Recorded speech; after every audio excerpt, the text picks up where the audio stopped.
This is Cerebral Cinema. Movies of the mind.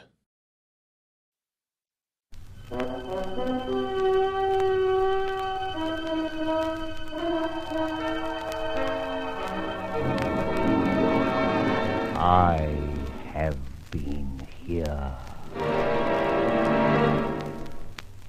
The Grey Goose. Adventures of a Modern Robin Hood.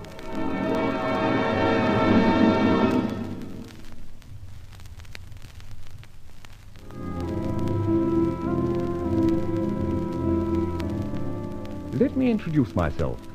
Roland Fletcher, adventurer.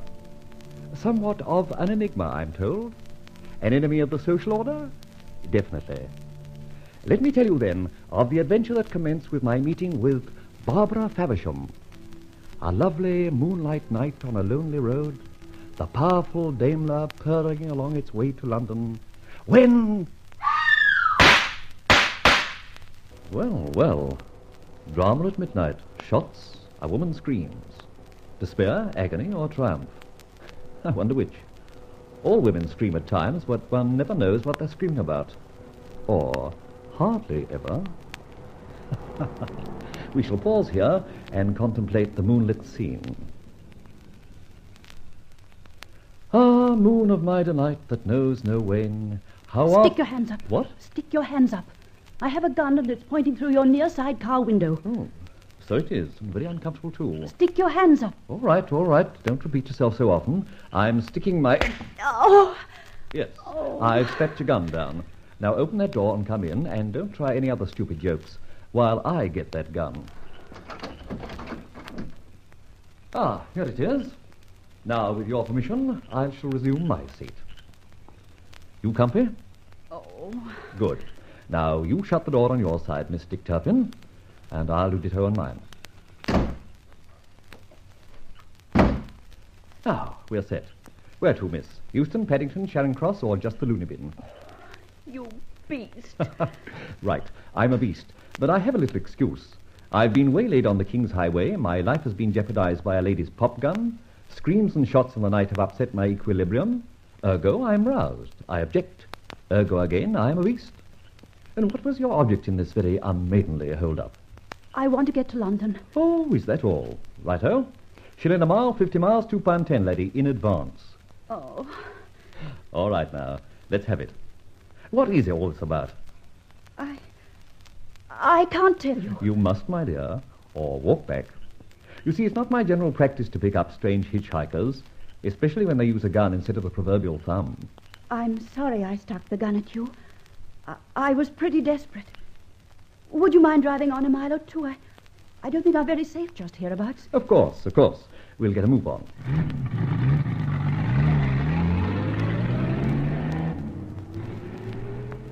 Now, spill the beans. Oh, wait, you haven't any other guns or daggers about you, have you?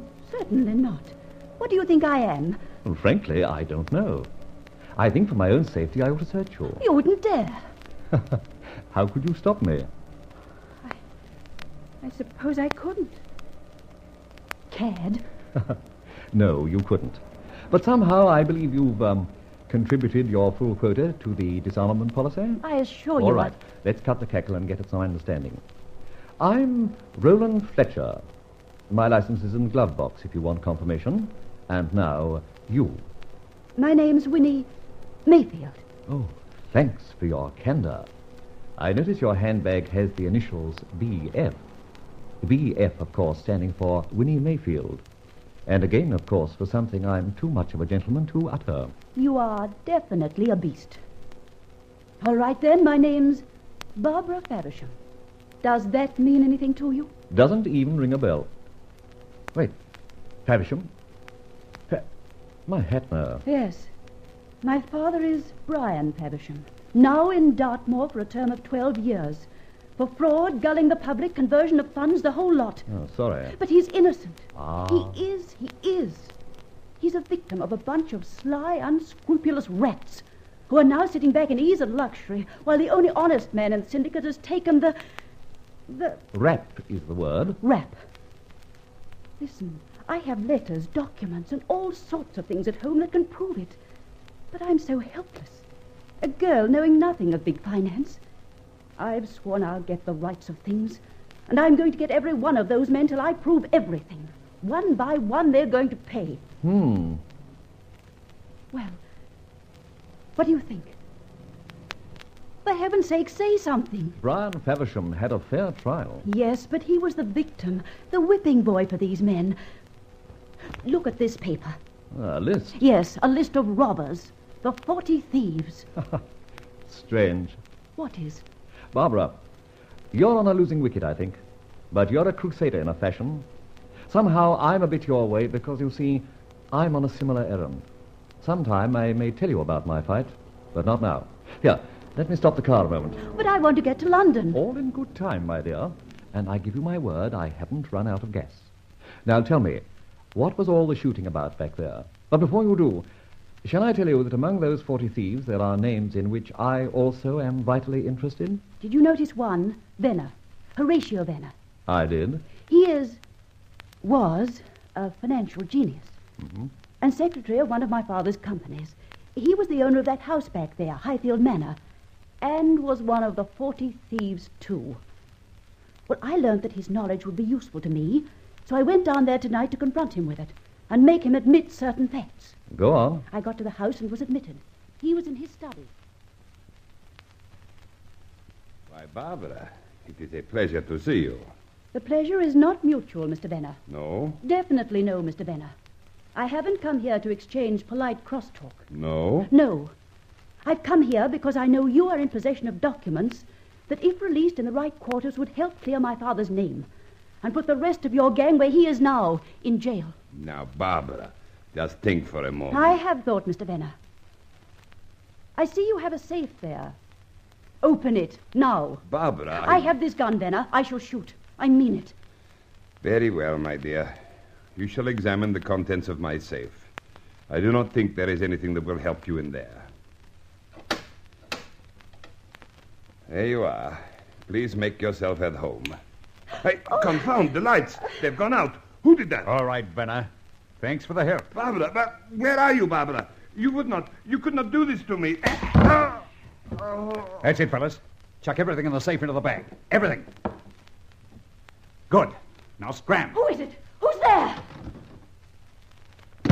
Who? The lights. The switch. Where is it? Oh! Mr. Venner! Mr. Venner! My God, they've killed him. Who?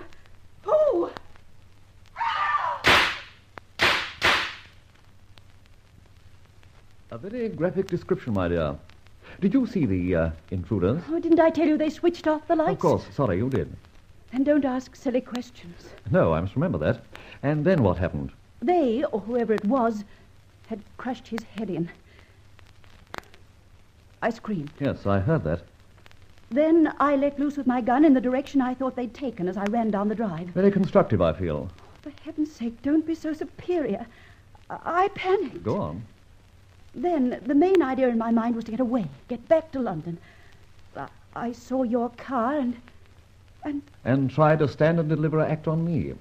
Well, my dear girl, you picked the right one, so fortune was apparently on your side. Well, why don't you get a move on? I want to get back home. My dear idiot, you're not going to London or home yet. We've got to go back to that house. No! Yes. You've left a dead man behind you, and heaven knows what other incriminating factors. We must pay a visit to Highfield Manor. Come on. But... Shut up. It's only a mile or two.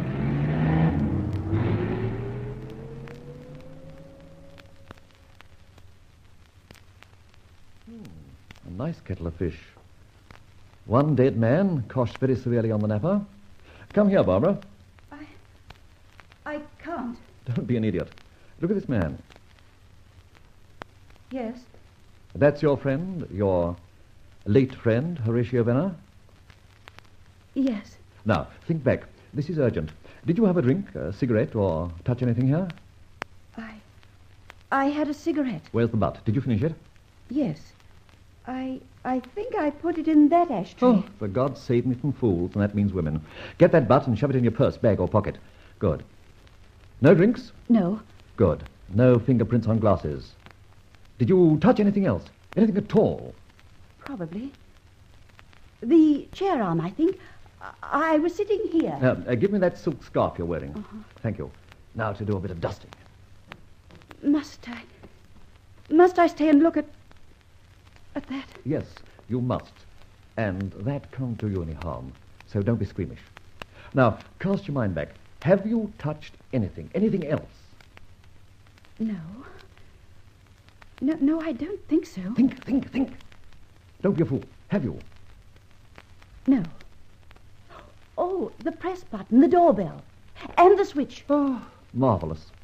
Dr. Watson, as a helpmate to Sherlock Holmes, you'll be a complete loss. All right, we can clear out from here, and as we go, wipe the jolly electric button. Okay? Okay. Now for the road, leaving one dead man, one empty house, and one more mystery for our good friends, the county constabulary. Shut the door. Of course.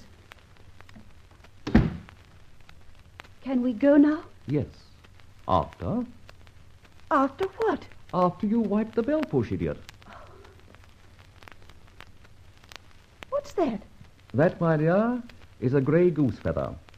I'm just inserting it in your nearly incriminating bell push. Why? Why? A little conceit. A foible, if you wish, of mine. Have you ever heard of the famous cliché, Queen Elizabeth slept here? Of course. But what's that got to do with Highfield Manor and your feather? My feather means... I have been here. Now for the road, Barbara. And thence, who knows?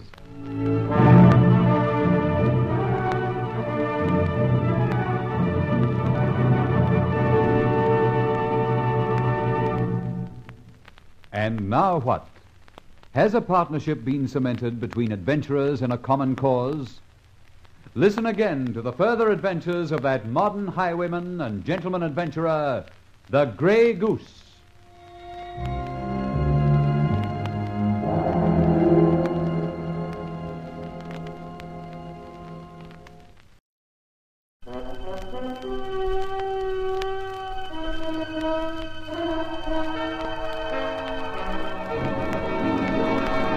I have been here.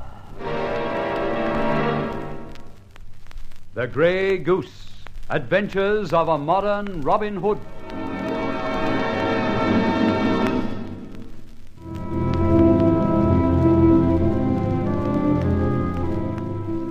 Leaving Highfield Manor and the dead man, Benner, I drove Barbara to London.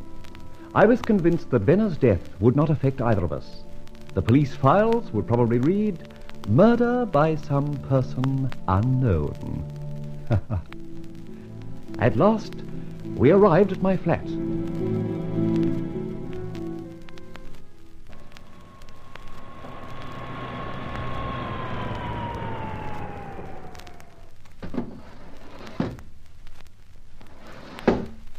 Along here, Barbara, is my flat.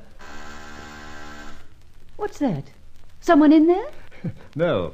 As we stepped out of the lift, I switched on an alarm.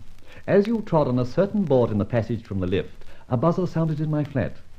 Very useful, my dear, when I'm in. I know someone's coming to see me. What do you think of the idea? I think you're a very mysterious man, Mr. Fletcher. Oh, I am. Well, here we are. Come in.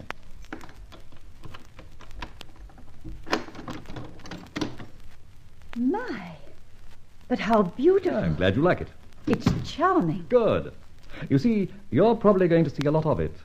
Oh, that lovely cloisonne vase. Priceless. Yes, a beauty. I managed to acquire that from the Delaware collection. But that collection was entirely stolen from the galleries. Exactly. What are you? Who are you? Roland Fletcher, at your service, Barbara. Freelance adventurer. And thief. And thief. Oh, true. 'Tis true, 'tis pity, pity 'tis true. Let me go. I don't want to have any more to do with you. Thank you for the lift. Please let me leave. Willingly, but hold the horsepower, my dear, and think. What of that dead man in Highfield Manor? The shots and the screams. Who's to say you didn't knock Horatio Venner for 6 yourself? No one on earth knew I was going there. What of the hire car, Johnny? He put me down a mile from the place. I walked the rest of the way. Clever girl. Oh, by the way, you'd better powder your nose. You're beginning to shine a bit, darling. Oh, Good heavens. What's to do now? I've lost my compact. It's not in my handbag. Of course it isn't. Did you use it and drop it in Horatio Venner's study at Highfield Manor? I must have done. How very convenient for the local constabulary. But no, the gods were on your side, my dear. For the gods, substitute Roland Fletcher. I picked it up, name engraved and fingerprints and all. Here. Thank you. Oh. Stop wailing. You remind me of a war in Jerusalem. Now you see, my dear, how very necessary I am to you. Yes. Good. Now let's get down to brass tacks. You are aiming to collect evidence from certain individuals who you think landed your daddy in jail. I know I can do it. I know you can't. You've made an unholy mess of the first attempt with Horatio Venner. You've left a dead man in Highfield Manor entirely unaccounted for. Couldn't you, even granted the darkness, see a thing? No, nothing.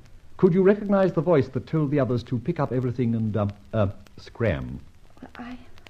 I was so excited, and the terrible moment of his death left me so scared. I hadn't time to recognize anything. I can understand that. All right, we've nothing to go on yet. But doesn't it seem strange to you that the very night you choose to visit Horatio Venner, his assassins arrive, rifle the safe, and leave you with a dead man on your hands? My heavens!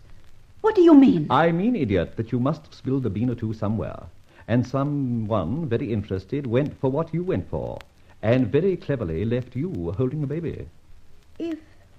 If you hadn't insisted on turning back. But I did. And so the late Horatio Venner and his death cannot be connected with you. Thank you. But, who knew you were going a-visiting tonight? Who did you ask to help you? Who got you the hire car? Who and who and who? Think, woman, think. I hired the car. Derek Morgan arranged it for me. Derek Morgan? Who's he? He was one of my father's secretaries. A young... Young, handsome, and charming. My hat they were. Was the car chauffeur driven? Yes, but... But me no buts. Morgan probably knows all about the affairs that culminated in your father's trouble. Oh, of course. And he's been most sympathetic and helpful on so many occasions. I repeat, idiot, idiot, idiot. Well, I suppose poor Derek has to be eliminated. And I think I know how. Eliminated? But you don't think he was in any way to blame? I don't think anything, except that Derek has to be eliminated. Now, to get to business. Come over here. This is a bookcase. Uh-huh. Now, observe. I turn a little switch, so... I don't even have to say open sesame, but it opens just the same. Regardez-vous. Proceed through the opening. Why, another charming flat. Exactly. Mine. Mr. Jenkins rents it. Actually, his name is on the post boxes downstairs. Mr. Jenkins is, me. Or, should I say, I. You have two flats, then? Indeed, yes. But see here. The entrance door to this flat leads to the back of the block. My door leads to the front. But why two flats? The explanation will come later. Just think this one out. Mr. Roland Fletcher comes in at the front. If, however, Mr. Jenkins wishes to go out to the back, it's simple. But why? Why? Who are you, and why is all this necessary? Shall we leave that till later? Now, here's my scheme. You shall take over Mr. Jenkins' flat. Your name shall be placed on the post box downstairs. You mean... I mean nothing you can take exception to. Your flat is yours, mine is mine. There's certainly nothing between us, except a bookcase. But that lock's on your side as it does on mine. My only means of wishing to see or communicate with, Mr. Jenkins is a buzzer. You can then come to me when I buzz, or I can come to you when you release the catch on your side. Why should you do all this for me? Heaven knows. But I think you may prove very useful. You see, Barbara, you're waging a war. I too have a war on, so we have a common cause. You've helped me wonderfully, and I'm grateful. Are you on? Yes, I'm on. Shake, partner. And now for Derek Morgan and Operation Elimination. You wouldn't harm him? Well, no, but he has to be silenced. How, I don't know yet. But I don't think I trust that gentleman. He knows too much about you. Come on, the car's outside. We'll call on him. You guide me to his lair, den, or what have you. Oh, but it's 2 o'clock in the morning. Hurry, girl, hurry, or it'll be 3 o'clock in the morning. Barbara, what is all this? You and this gentleman dig me out of bed in the small hours? What for? I'll tell you, Mr. Morgan. Or rather, you tell me. What were you doing driving a Lincoln saloon car on the Great West Road tonight? Derek. I was not. Liar. Your car was seen. You had a lady passenger, and you put her down at a certain place and ostensibly, turned round and went back to London. I did not. I went so to... you did drive that car. Now, listen to me, laddie. Within a mile or so of that spot, a man was murdered. A man well known to you. Horatio Venner. Venner? Yes, Venner. Now, what have you got to say? You're in the know, as it were, with Venner and his mob. You, like many others, had a lot on him. I only drove Barbara. Ah, so you were on that road tonight near where a man was murdered. How in heaven's name Was it really you, Derek, who drove me? Of course it was. Now, there's going to be a hue and cry for the murderer of Horatio Venner tomorrow. Hadn't you better clear out before then? There's a plane to the continent at 10 in the morning. Will you catch it? If you don't, Barbara can testify to the man who did the job. She was there. But I didn't do it, I tell you. You drove that car. And let me tell you, the police shall get the number of it. It was seen in the neighborhood. Venner owed you no good turn. Voila, my friend. Now think for a moment. Since Barbara's father gave up business, what happened to you? Sir Thomas Bradbury gave me a job with him as his secretary. Aha! Sir Thomas Bradbury, one of the syndicate that Barbara's father, Brown Faversham, was connected with. Yes. So you deserted the sinking ship. I have my future to think of. Future? My lad, you have none. Now listen. Bradbury must have confided in you to a large extent. He didn't Don't lie to me. Bradbury is one of those for whom Brian Faversham took the knock. Well, Shut up. Venner also knew a great deal. In fact, was in the works and knew you knew too much. Right? He might have. So you take the opportunity Barbara offers you, and while she's doing her act with Venner, you dash in, douse the lights, bump off Venner with a tire lever or something like that, and leave her holding the baby. I swear... Don't trouble. Morgan, I've got a lot on you. Think. Barbara was there. You, through your knowledge of Bradbury's business, that of Barbara's father and the rest, plus Venner, wanted to get in the clear. You have, in my opinion, got the contents of Venner's safe. Stand and deliver, friend. I swear I haven't. I never went up to Highfield Manor. Oh, and again, oh. How did you know about the fracas at Highfield Manor? Who said anything about that desirable residence for crooks and sharpshooters? Listen, Morgan, I don't think you killed Venner. I don't think you could kill a mouse. But everyone else would. And I shall see that the police will be thoroughly worded up on that theory. But There's you... a plane at 10 in the morning, as I said, bound for European parts. Catch it, or else. Well? I'll catch it. Good. And now, good night. Come, Barbara. Mr. Fletcher, I don't think Derek Morgan killed Horatio Venner. Neither do I. Morgan is not the stuff that killers are made of. Excuse the half-quote. Then why threaten him? Why? Because we do not require him the way when we get busy on his boss, Sir Thomas Bradbury. He's another? Obviously. We must pay old Sir Thomas a call in the very near future. And Venner? Venner is dead. I'm afraid I can't explain why, but I can say how. Horrible. Horrible. Robbery with violence will be the verdict, and the police will be, baffled. Yes, baffled is the word. Tell me, how did you know it was Derek Morgan who drove me in that hire car? How? Simple, my dear Watson. I mean Barbara. He wasn't expecting visitors and forgot that he'd left a peaked cap and blue uniform coat hanging in the hall of his flat. Oh. Now we have to work out how to get at Bradbury. That's the next move. Yes, Bradbury. Venner is no more. Derek Morgan, like the swallow, has migrated but will return. For the nonce, my dear, cross him off your list. Okay? Yes, Rowley. Okay.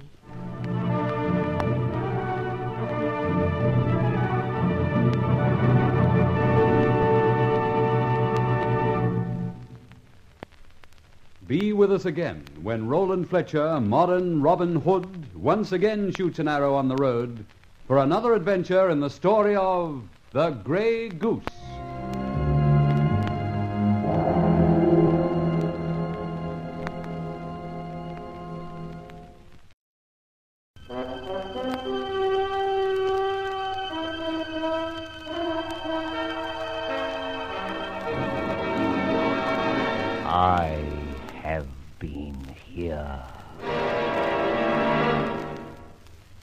The Grey Goose. Adventures of a Modern Robin Hood.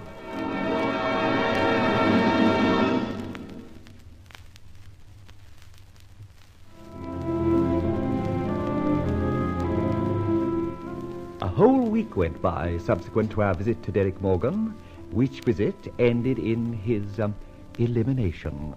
I love that word. By this time, I'd built up quite a reputation. Even that beehive Scotland Yard I found was becoming a little disturbed. Confound it, Ford. Here it is again. Read that. In this morning's Times. There it is. Donations. The Gresham Private Hospital gratefully acknowledges the receipt of £1,000 from an anonymous donor. The money in notes was received safely. Well? Was there... Yes. In the package was a grey feather. As usual. As usual. Listen, Ford. In 3 months, big houses have been robbed of thousands. Safes have been looted of more thousands. Dowager duchesses have lost diamonds. And in every case, mark you, a grey feather has been left behind. A token. A challenge, if you like. A challenge to whom, Super? Us. The public. The victim gets a grey feather, and later some darn charity or organization also gets a grey feather. Plus a fat donation. And now comes news of a grey feather stuck in the bell push at Highfield Manor and the murder of the owner. Have you identified the feather? Identified it.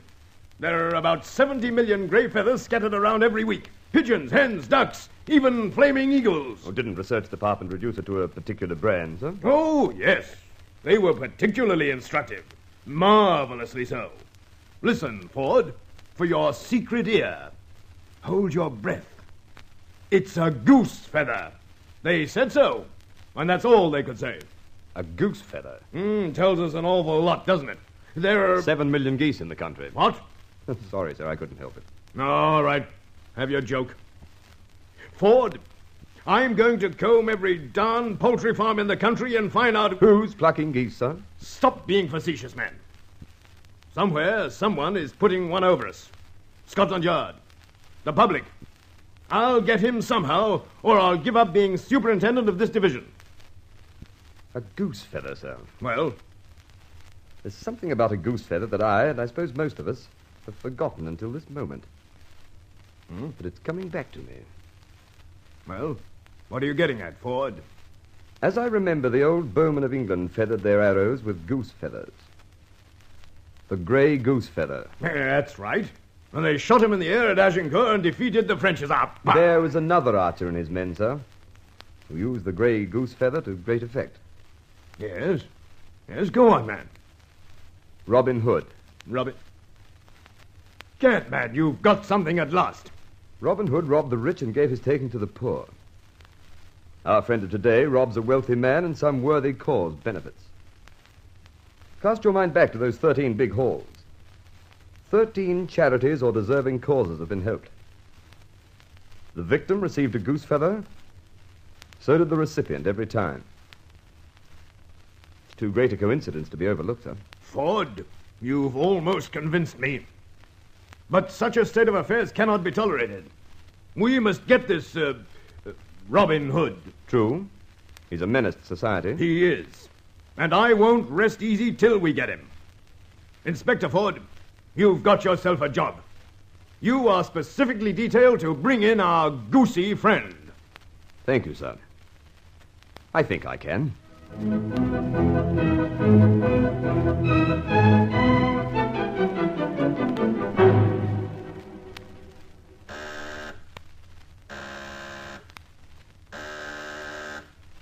Yes? Come in, Barbara. I'll release the cash on the bookcase.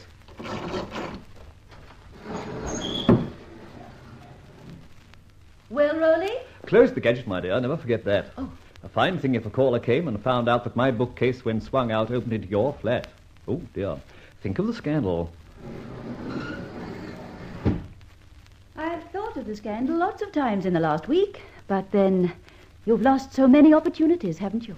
Shall we say, not lost, but gone before? Before the necessity of caution in our enterprise? All right. Have it your way, Rolly.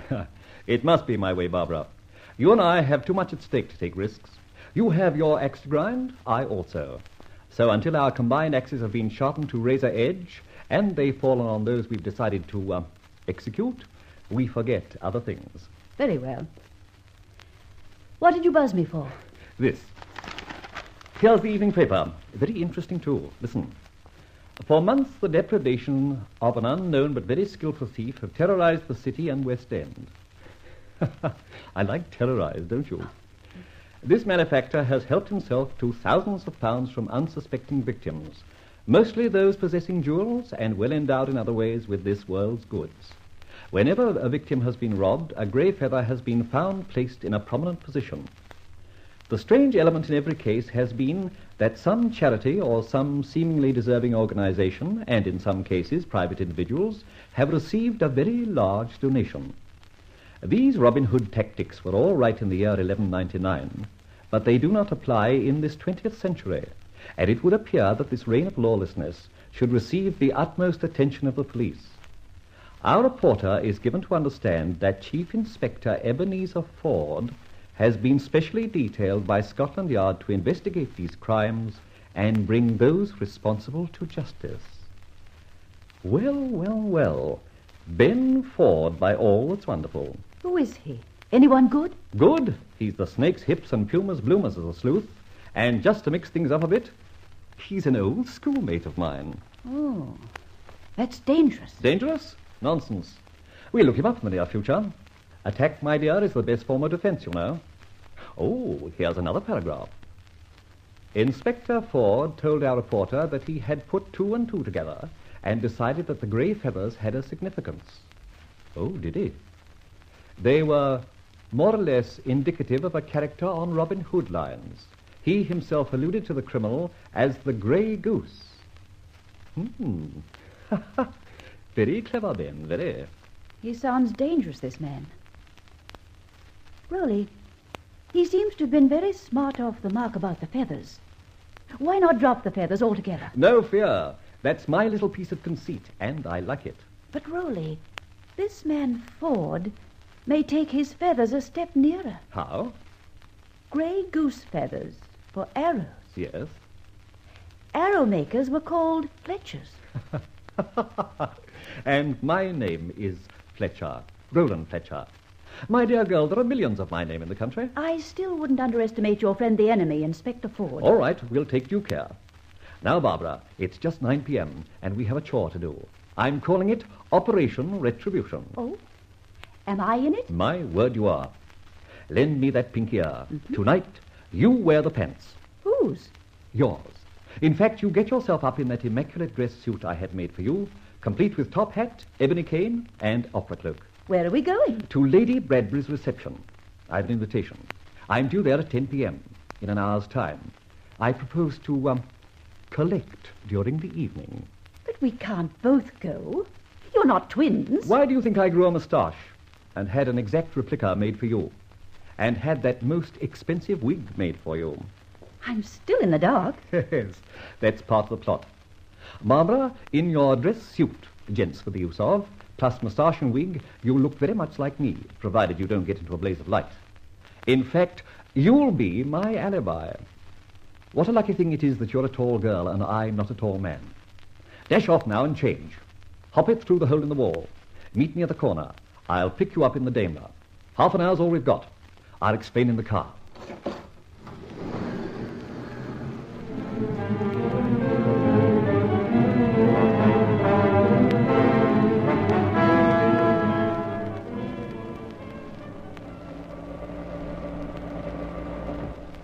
Now, put me out of my misery, Rowley. Hey, you'll put us both out if you shoot the red lights like that. By the way, as you are supposed to be driving, put on this chauffeur's cap and button the cape across your shirt front. Uh-huh. Good. Now, here are the details of Operation Retribution. Sir Tom Bradbury was, one of your objectives. Yes. My father, you know. He was... All right. All right. Don't let's get involved. At any rate, we are going to have a slap at the old buzzard tonight. Good. How? Lady B and he are having this do. I'm invited, and I'm taking the opportunity, as I told you, of, collecting. There'll be about 200 guests, diamond tiaras, furs, You're not going to do a hold-up, surely, and pack the Daimler with loot? Certainly not. But there's a dinky little wall safe in the main bedroom I'm interested in. Now listen carefully. You pass the Bradbury house and park 100 yards down the street. I get out and walk back into the house and join the party. At the opportune moment, I stroll upstairs and voila. And what do I do? You wait in the car for exactly 15 minutes. Then you park the chauffeur's cap, doff the cape, and stroll back towards the house. Get onto the porch, keeping clear of lights. Take a cigarette out, and look as if you just come out from within for a breather. And for heaven's sake, keep in the shadows. Meanwhile, I'm upstairs doing a little job on the Bradbury safe. Actually, quite a number of people will have seen me having that cigarette you're smoking on the porch. Then, should I be delayed or have to make a dramatic, not to say hurried exit via the servants' stairs, you are more or less a conspicuous alibi as to my whereabouts. You're very clever, darling, aren't you? I truly am. And sometime or other, remind me to kiss you for your kind remarks. One thing, remember there's bags and bags of jeweled and bedizened old trumps in there. And the cops will be there too in their legions, so watch out. And then what? That is the question. Should a hubbub arise, loud lamentations or such, quietly disappear in the direction of the Daimler. Drive like mad, go home, put yourself to bed, etc. But what about you, Rolly? If luck is with me, I shall walk home, like a victor, laden with the spoils. If not, I shall drive, but not in a Daimler. Rather in one of those dark and truck-like things beloved of the police. And it will not be going home, it will be heading in the sign of the Blue Lamp. Now stand by. It's 0 hour.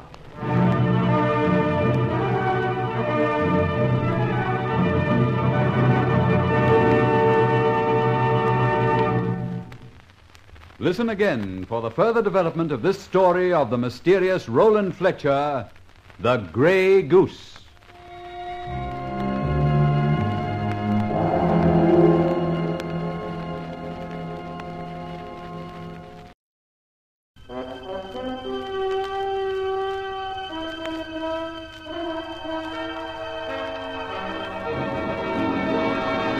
I have been here. The Grey Goose, Adventures of a Modern Robin Hood.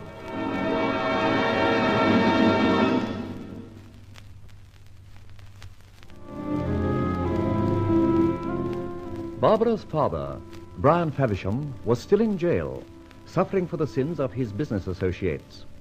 Barbara and I dubbed them the 40 Thieves. One of them was a wealthy city man, Sir Thomas Bradbury.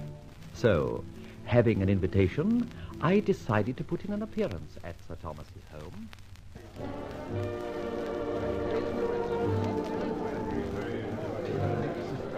Lovely party, Lady Bradbury. I'm so glad you're enjoying yourself, Mr. Fletcher. Mr. Fletcher? Well, Roland. Ah. My dear man, how do you manage to keep so smart and young and youthful? Dear, you make me feel so old. Lady Bradbury, I really must introduce you to my beauty specialist. She must be charming. Not a bit. She's a he, and he's an ex-pugilist and trader. Always wanted to have your little joke, weren't you? Yes, failing of mine, I'm afraid. Well, do go on enjoying yourself, Roland. You'll excuse me, I'm sure. Yes. I must see to my guest.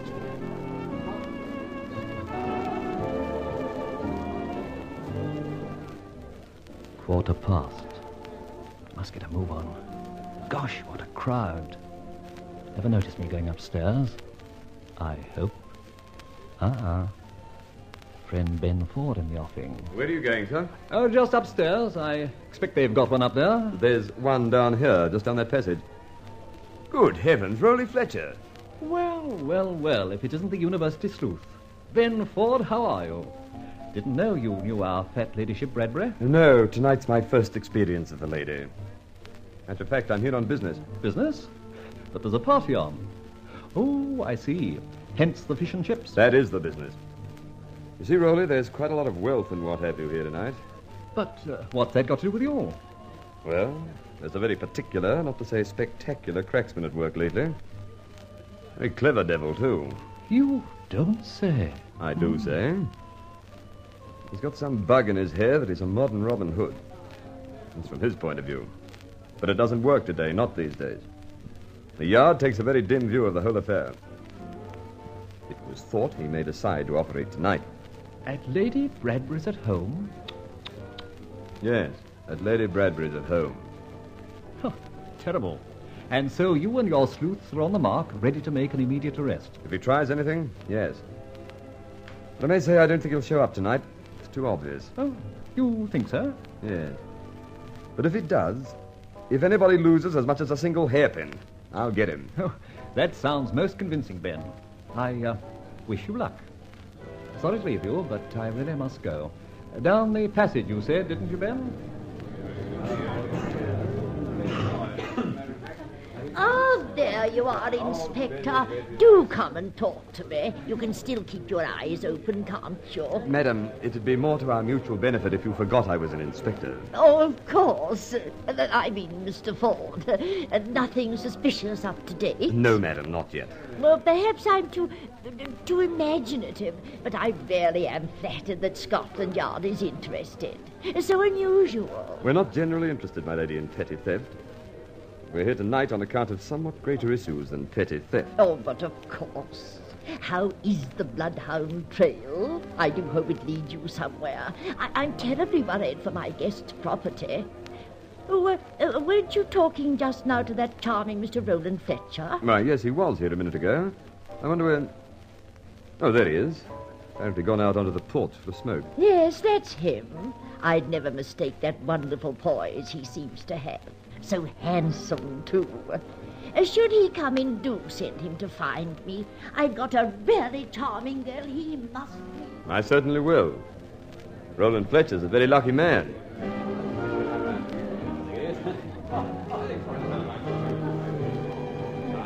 With Ben Ford in the main hall, I think I'll make for the back stair.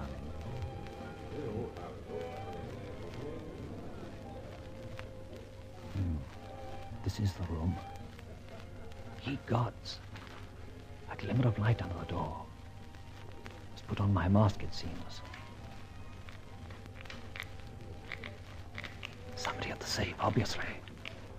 Police, police. Oh, dearie me, where are you? Well, here goes. Stick 'em up, pal. Blimey, you're tough. Straight, Governor, I ain't done nothing. Oh, no. Stand up and shut up and chuck that torch over here. All right. Now, let's get a good look at you. Well, I'm jiggered. The famous, or infamous rather, Sam Burnett. Look here, Governor. I don't know who you are, but don't squeal on me, and I'll tell you what, I'll split with you. 50-50. Split with me, you rat. What do you think I am? I'll tell you. I reckon you can't be on the level, or you wouldn't be wearing that there black thing across your fez. And in any case, how do you know who I am? Sammy boy, your face is familiar and as ugly as the GPO. You've been in for burglary 12 times. Robbery with violence, and twice you've done a stretch for beating up that rather nice wife of yours. Look here, Mr. Know-all. Put that there gun down and I'll take it out on you like the missus never knowed about, see? No thanks, rat. I've got other plans for you and for myself. Just pick up some of those diamond trinkets. What, you mean? Yes, I mean put them in your pocket. Blimey. Now, chuck those notes and those papers over here. Quick, you lump of gutter scrapings. Thanks. You know, Sam, I'm a bit grateful to you. That safe's an awkward one. I didn't expect to find you here, and I didn't expect to find the safe well and truly opened. So you're... So I'm nothing. You've saved me quite a deal of trouble, but notwithstanding that, Sam, I'm not feeling friendly towards you. I hate bullies and cowards and wife-beaters. As a matter of fact, we are well met. I didn't expect to pay off 2 scores, one on you and the other our host. So now, Sam, much obliged as I am for the safe opening, here's one for the wife, and a 1, 2, 3, and a 4. Out to it. What a coincidence, Samuel. You'll lie just by an open safe.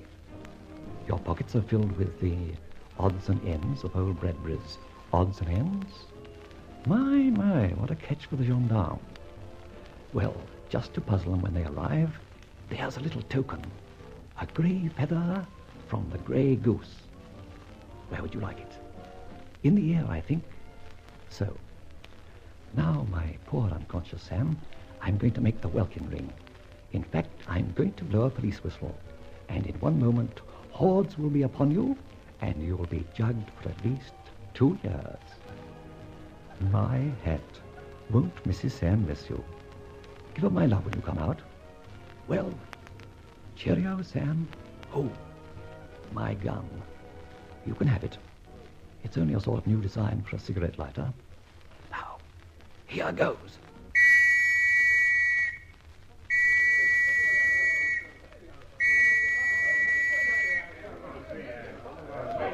And now me for the back stairs and out into the night. Home, Rolly, and don't spare the patent leather shoes.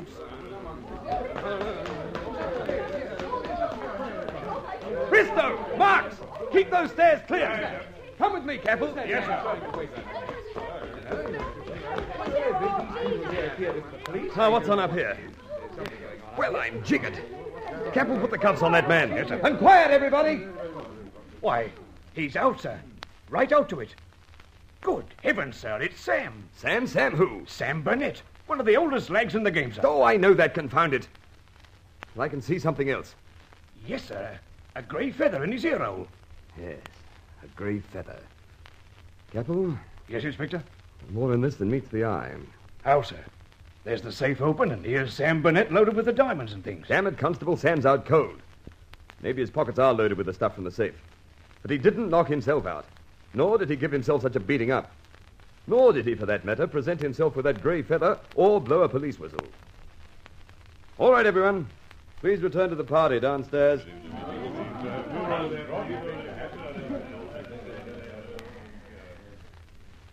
This is the work of the Grey Goose. And Sam Burnett, isn't he? That's one thing certain. Well, that's another one up to the Grey Goose.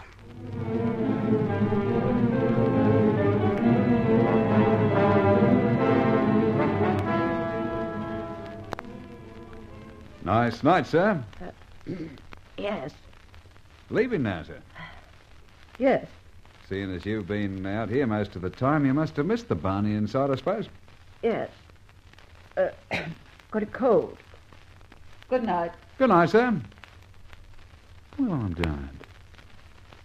Reckon Mr. Roland Fletcher's at it. He ain't very talkative tonight.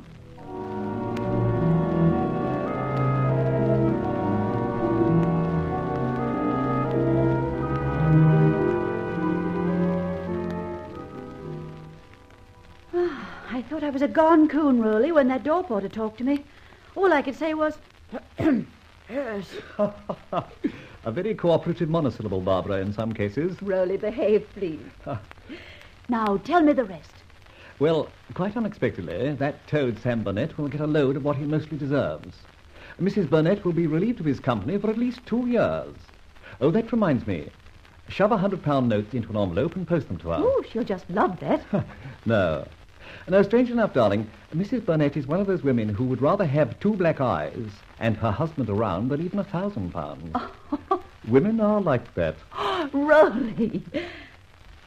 Would you like a poke at my eyes? Not for the moment, darling. We've got other things to do. There's the Bradbury papers. Oh, I'd forgotten. I hadn't. From that safe that Sam so conveniently opened, I procured a very substantial amount of bearer bonds. Release them on the market tomorrow, and the Bradbury millions will melt away to nothing. Good. And then? There's enough other company notes of bad flotations, etc., to get him 10 years. And my father? Not yet, my dear. But I think you can safely cross out another name from your list. The name of Bradbury. Another name. Another name near a father's release. Yes, my dear. And a step nearer.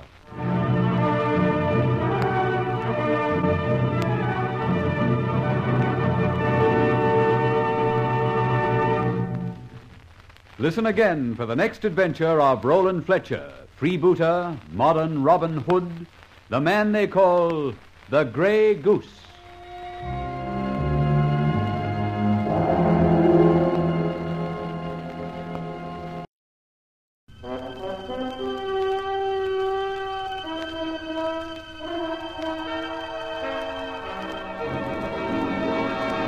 I have been here.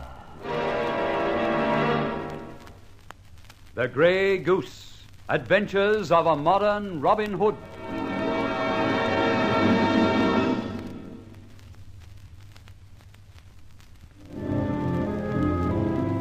My alliance with Barbara Faversham seems to be paying dividends. We've practically eliminated Sir Thomas Bradbury. At any rate, he's ruined. And deservedly so, in that he was instrumental in getting Barbara's father a jail sentence. By the way, that convenient arrangement between Barbara's flat and my own, namely a hinged bookcase, makes quick exits and communication easy. Now, this particular morning we have a call to make in Farrington Market, just off Holborn Viaduct. A remarkable place, this. You can buy anything from candlesticks to lawnmowers, even handcuffs. Oh, perish the thought.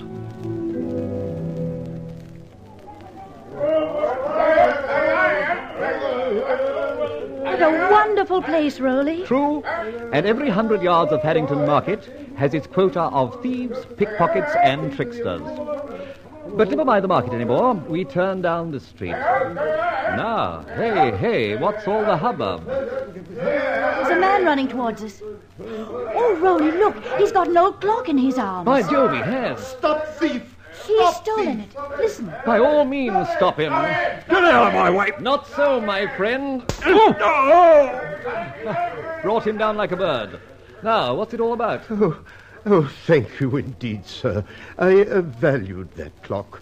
It's an old Dutch timepiece, possibly the only asset I have of any value. So it's yours, eh? But how did that bird get hold of it? Indeed, sir, yes, it is mine. And how he got hold of it is fairly obvious, if you'll do me the honor of walking 20 or 30 yards. Well done, sir. You brought him down like a trimmer. I reckon I'll take charge of him now. Good, thanks, Constable. But what is all that to do? Well, sir, you'll know all about it if you'll follow the old gentleman, as he said.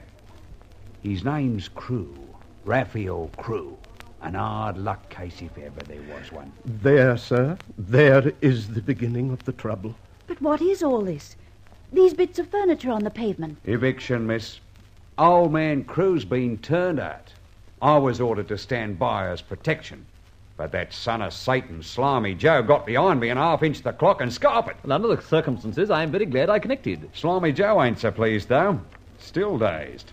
I reckon that was a rare one you give him. The constable has told you, sir, of my predicament. A matter of rent, you understand. It has been an unfortunate time for my wife and myself. The old lady's in hospital, sir. Do something, Rowley. He's a dear old man. We'll see. He's as honest as the day, sir. A real gent, as the saying is, but struck some bad luck, and what with the old lady's illness beside, he's flat broke. So you see the result? Everything he's got's out in the pavement. Don't fumble, Rowley. Do something. All right, my dear, but don't be impatient.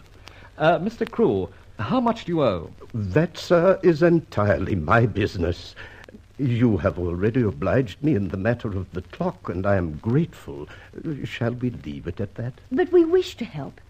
Look, all your belongings on the pavement. What's to happen to them? That again, miss, is my business.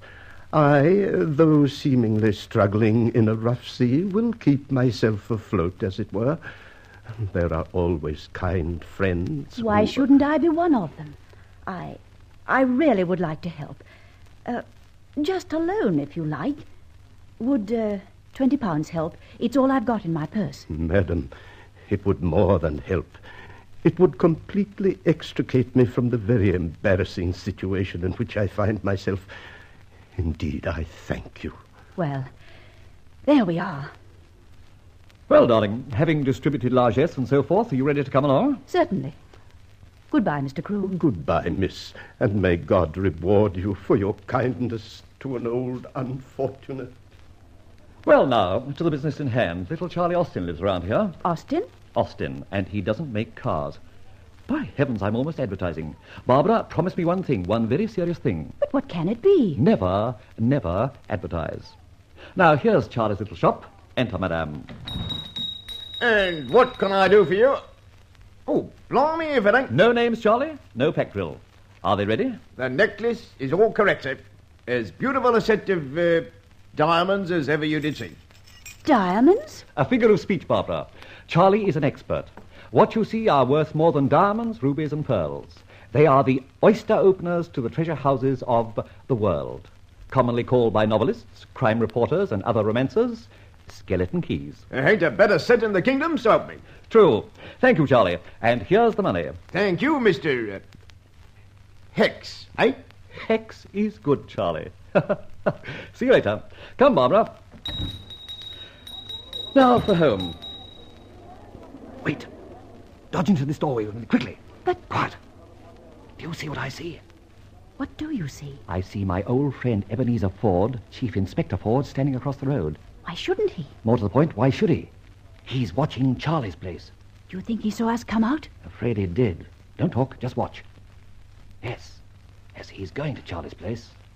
I don't underestimate friend Ford a wee bit. Come along. Paddington Market is no place for you and me. It's home, and quickly. Why, if it ain't the inspector himself. Morning, Charlie. Behaving yourself? Why, Inspector Ford. All right, all right. As long as you're on the side of law and order, we won't drag up old sores. How's burglary these days? Mr. Ford. All right, cut the innocence. I know. We all know you're as white as the driven snow when it's been down 2 weeks. What was that swell doing in your shop just now? Who is he? What is he? What did he want? Oh, you're confusing me, Inspector. Listen, Charlie. You're out of stir for a time. Behave and you'll keep out. You're the best locksmith and key wangler outside of Dartmoor. Your customers aren't bank managers and safe deposit curators. Now, what did you sell that customer? Quick! Just a bunch of... He what? He had trouble with his safe at home.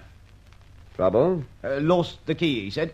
So you supplied him with a bunch good enough to open the Bank of England? I didn't mean no harm, Inspector. He's a respectable gent, he is. Oh, he is, eh? I don't know his name. Well, don't you worry. I do. All right, Charlie. Mind you keep your nose a bit cleaner before I pay you another visit. There's still room in Dartmoor for accomplices and fencers. I'll see you later. Do you think we got away before that inspector saw us? No, I don't think so. At the same time, he couldn't pin anything on us, provided Charlie Austin did his bit. But isn't Ford, the inspector, the one who pieced the bits together and formulated his Grey Goose Robin Hood theory? That's the man. My old schoolmate at Eton, now turned policeman. Do give up this grey feather conceit of yours. Not in your life. I'm just looking forward to presenting him with one. Hello? The warning buzzer. Someone coming along the passage. Press the bottom of the bookcase, Barbara, and vamoose. You mustn't be found in my flat. Right. I'm off.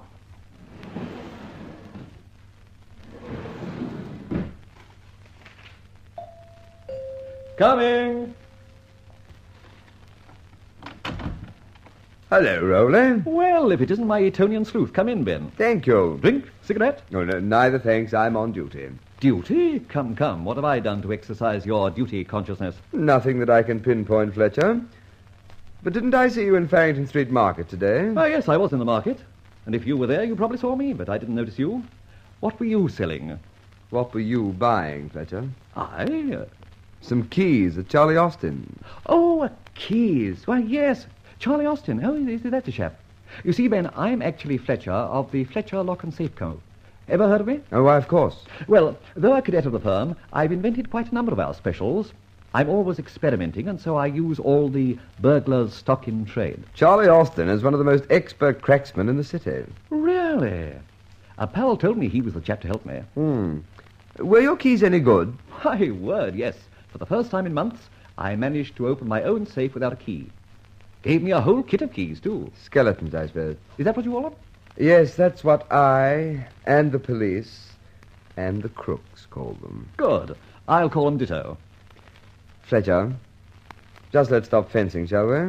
Fencing, Ben? Yes, fencing. What do you require a set of skeleton keys for? Why, I've told you, Ben. And that's honest. And... You wouldn't experiment on any other lot, would you? Oh, really, Ben, aren't you being a bit absurd? All right, forget it. But you can't stop me wondering a bit. Wondering? Oh, for heaven's sake. Look, let's have a drink. Yes, very well, I will. Whiskey and soda, if you please. Cigarette? No, I'll smoke my pipe, thanks. You know, Fletcher, I was rather interested in your other activities in the market today. Oh? Yes, you were taken for a real ride. Was I? Old man Crew, Raphael. The victim of the ejection order? The same.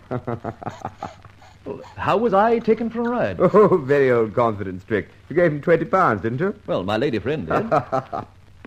The furniture on the pavement, the dignity of the old man. Go on. Even the policeman, phony right throughout. My hat, you don't say. Oh, dear. Got a pipe cleaner? My pipe stuck up, I think. So that dear old man Crew was a confidence trickster. Yes, Fletcher. Does the same trick every week. You got that pipe cleaner? Oh, yes, sorry. Here you are. A feather. My word, how I laughed when I saw you so beautifully taken in. Oh, that's better. Pipe's going now. Well, that refers to me. I must be off too. Well, thanks for the call, Ben. Cheerio. See you in jail.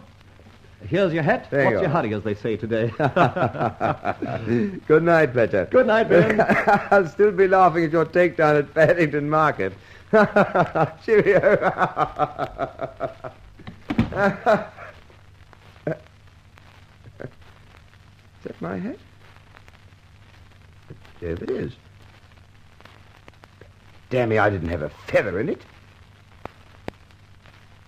Found it. It's a grey feather. A grey goose feather.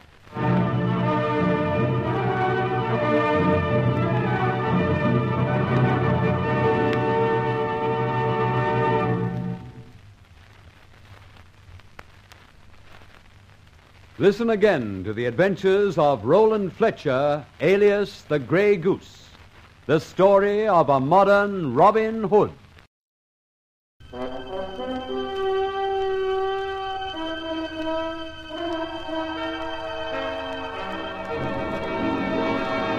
I have been here. The Grey Goose. Adventures of a modern Robin Hood.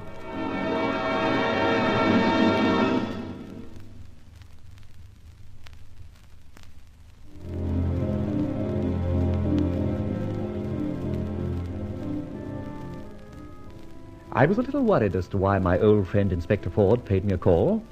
What was he doing in Farrington Market? However, I explained the purpose of the skeleton keys, and I think he went away satisfied. Or did he? I did manage a somewhat reckless gesture by placing one of my grey goose feathers in his hatband when he wasn't looking, and so he departed, decorated. Well, how did that get there? A grey goose feather in my hat? Fletcher! Fletcher, open up! Hurry, open up! Is that you, Ben? Yes, it is. Open up! By Jove, it is you. But you've only been gone a minute. I know. Let me in and I'll explain. Of course, come in by all means. My hat, have you seen a ghost? No, I have not. Well, you look like it. Drink? Yes, I will have a drink. No, confound it. No, I haven't time. Look, Ben, why this sudden return? You've only just got to the other side of my door, and within a minute you're clamouring to come in again. You can't be that thirsty. Or are you? Oh, for heaven's sake, Fletcher, stop bragging. Look at my hat. Jolly nice for a policeman. Cost anything from 3 guineas up, maybe. Damn it, man, look at the feather in the band. I'm looking, Ben. Très chic, if I may say so, sort of Tyrolean effect. Do you yodel in your spare time? Shut up! I do not yodel, nor am I a Tyrolean... What's it? Now, listen, Fletcher. I do not wear feathers in my hatband. But you're wearing one now. I know I am, but I didn't put it there. Mind you, I think it suits you. Oh, for heaven's sake, shut up! This is a grey goose feather. Sort of exclusive to your famous grey goose, eh? I don't mean that at all. Now, you must know I'm on the trail of a fellow I've christened the Grey Goose. He's a sort of Robin Hood type, leaves a grey goose feather wherever he's been. He's got us all sunk. He's a robber, a thief, worse. And what happens? Well, what? I, mark you. I get a grey goose feather in my hat. When? When? I don't know when. I don't know when the down feather was put in my hat. Can't you cast your mind back at all? Where have you been all day? Oh, don't be so idiotic. I paid 20 calls, probably. And I suppose you politely took your hat off each time? Don't be sarcastic. Even policemen have manners. Well, how can I help you? I don't know. But you did give me a feather cleaner for my pipe, didn't you? True. And there's a little gadget full of them. On the mantelpiece. Oh, cock's feathers. Green, brown, grey ones. Tell me more of this Grey Goose bloke. Well, you've read your papers, I suppose. Yes. You christened him the Grey Goose, and repute had it that he was a modern kind of Robin Hood. Robbed on the side and made generous donations to the underdogs, right? Yes, that's roughly right, and I'm the poor red detail to run him to earth. Tough proposition, all right. Ben, shall I bore you with a little bedtime story? Yes, go on, bore me. It'll be a change for me. Well, it's not long. But Robin Hood, as you know, defied the laws as laid down by Prince John. A dirty dog, if ever there was one. So the prince put it to the Sheriff of Nottingham, another very dirty dog, even a little dirtier, to go out and find Robin. Do you follow me? Well, of course I do. You're inferring that I'm the Sheriff of Nottingham. Oh, just an analogy. But let me finish the story. Robin's men beat back the sheriff, chucked him in a pond, and in the long run, the Sheriff of Nottingham came to a sticky end. That's the end of the story, too. Well, let me tell you this. I am not the Sheriff of Nottingham, and I am not anticipating a sticky end. And soon I'll lay this Robin Hood, Grey Goose, or what have you, by the heels. Well, apparently you can't help, so I'll be on my way once more. But woe betide the next clever fellow that sticks a feather in my hat. Believe me, I feel you really mean that, Ben. Another rig. No, thanks. Cheerio, Fletcher, and good night. What of the feather? Are you going to continue wearing it? No down fear. Here, you take it. Thanks. I might find it useful. As? Oh, just as another pipe cleaner. Oh! Cheerio, Ben.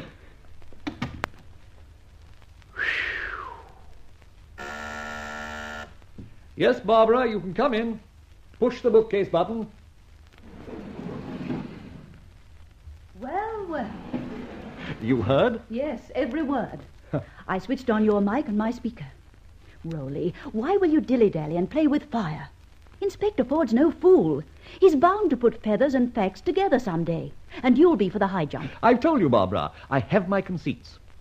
Do you know, it was almost more than I could do to restrain myself from putting another feather in his hat. That would have been complete idiocy. True, but what a laugh. What a denouement. I'm certain, however, I'd have escaped the consequences. How?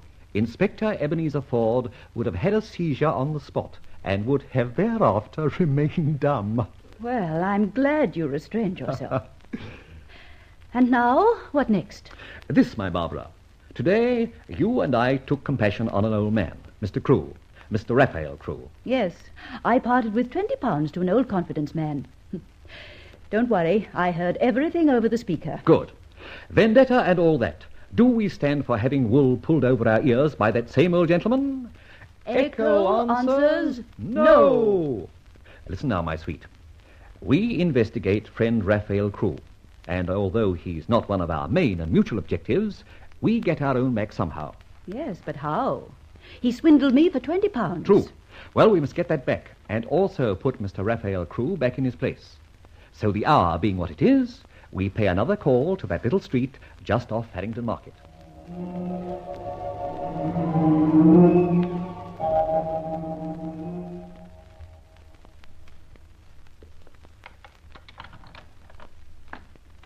By Jove. Charlie Austin's keys are good. We're in. In Mr. Raphael Crewe's little menage. Shh. And tread softly. Now for a little light. Switch on your torch. Mm-hmm. Well, do you see what I see? I do. Every stick of furniture that we saw evicted and on the pavement back in place. We certainly were taken for a ride. Come on, we'll explore the upper regions. Oh, dear, that creak. Are you sure there's no one in? Definitely. I phoned Charlie Austin, and he said he saw the old gentleman leave an hour ago. He may return. True. Thus, my dear, we must be good. And watch and pray. Pray that he doesn't. Here's another door.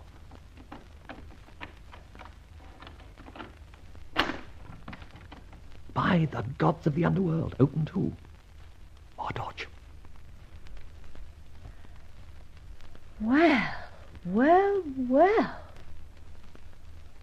luxury suite if ever there was one. Magnificent. There's something very screwy here. That old living room cum shop downstairs is only a blind. Old Crew must be a cover-up man for the occupant of all this luxury. Pull those heavy drapes over the window, there's a good girl, while I shut the door. Mm-hmm.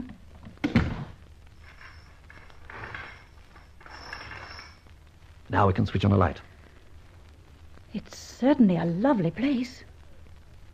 I hope old Raphael Crew doesn't keep a blonde up here. Not unless she smokes a pipe. Look at that rack there. Oh. No, as I said before, there's something screwy here. Let's have a quick look-see. You tackle that desk, I'll go for the chest. Right. Better look for letters first, don't you think? Yes. Oh, just one thing. See if there's a back room, bathroom, window or something out back. We might have to use it. Always make sure of our alternative exit. Nothing here. Shirts, socks. Some taste. A1 quality, too. What's this? Letters. Dear Tracy. Tracy. Doesn't sound much like Raphael. Tracy who, I wonder? I've been all over. There's a bathroom off the passage and a little kitchen. Both have windows overlooking a back lane, too high up to jump through. Oh, that's not so good, is it? Listen. What's that? Douse the lights, quick. I look between the curtains. It's all right. It's a lorry stopping right opposite. Nothing to worry about. Put the light on? Yes. Good. Now, get on with the search. Letters. 2 of them. Dear Tracy. Tracy what, I wonder? Or what, Tracy? That may be his surname. Doesn't ring a bell with me. My hat, what was that? Did you touch anything? I put my hand on the knob of this bottom drawer. Do it again, but don't keep it up, just quickly. That's it. Barbara, we're getting warm. That drawer contains something, and if touched, rings an alarm in the downstairs premises. Maybe it also rings somewhere else. In that case, we must hurry. Can you open the drawer? No. It appears to be locked.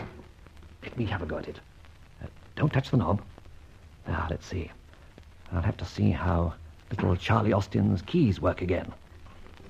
Worley, if that buzzer has registered somewhere else, don't you think we should get out? I certainly do. But not before we find out what all this is about. I think I got the door open at last. Good old Charlie Austin.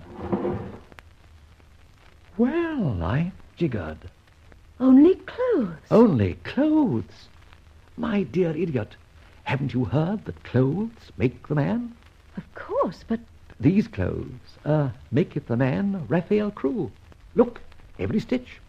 Old shabby coat, frayed grey trousers, little soiled dicky, the whole outfit, as worn this very morning by the dear, dear old gent that did you down for 20 smackers.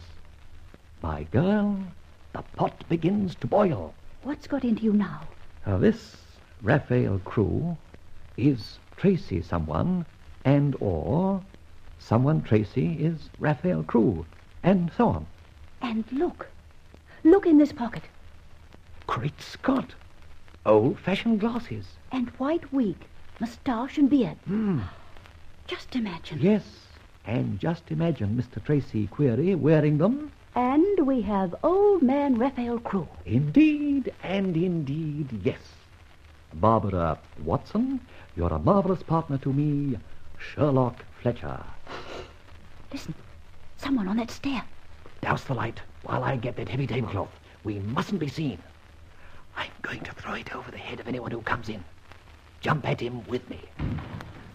Stand still, whoever you are. I have a gun and also this torch. Don't move. Let me have a look at you. Quick. Now! Now!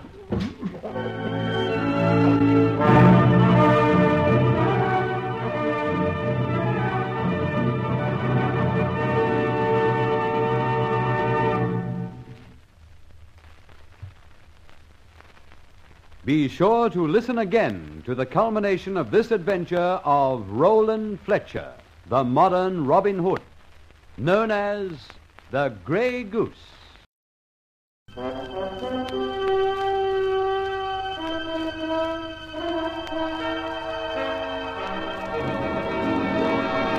I have been here. The The Grey Goose. Adventures of a Modern Robin Hood.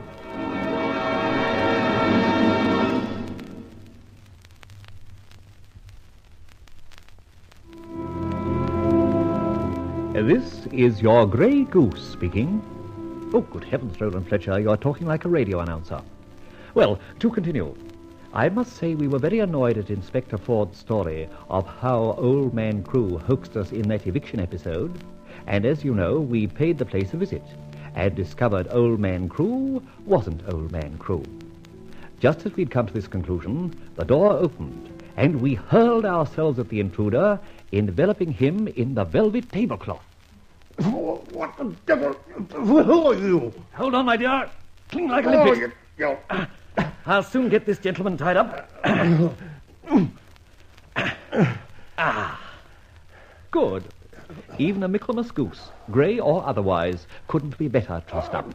Take the darn thing off my head. I'm suffocating. Not a chance, my dear fellow.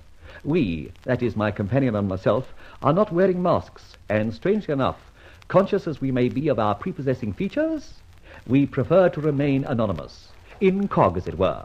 Your head, draped as it is, does not permit you to see us.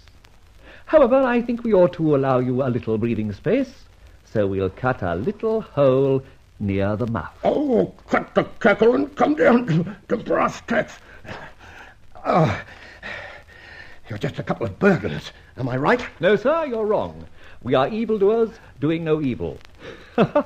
Funny, that. I don't think it's funny at all. You've made a burglarious entry into my flat. Your flat? Ah, then we are addressing Mr. Raphael Crewe. Or are we talking to Mr. Tracy something, or Mr. something Tracy? Come on, don't be coy. I'll say nothing. My fair partner in crime and myself hate obstinacy, don't we, dear? That's right, Carl. Ooh, not the best, my dear. Try another of your 20 radio voices. You said a mouthful, Pod. Excellent. Now, Mr. So-and-so, would you recognize that voice again? Shut up. What do you want? Your cue, my dear. You tell him in voice 2, I think. Good. We want to know, cute boy, who you are. We reckon you is both our Crewe Esquire or somebody Tracy. Come on, fellas, spill it. I won't answer that. Pod, have you got that cigarette lighter? I reckon I'll try the flame treatment on his fingernails and make him sing. Go ahead, partner.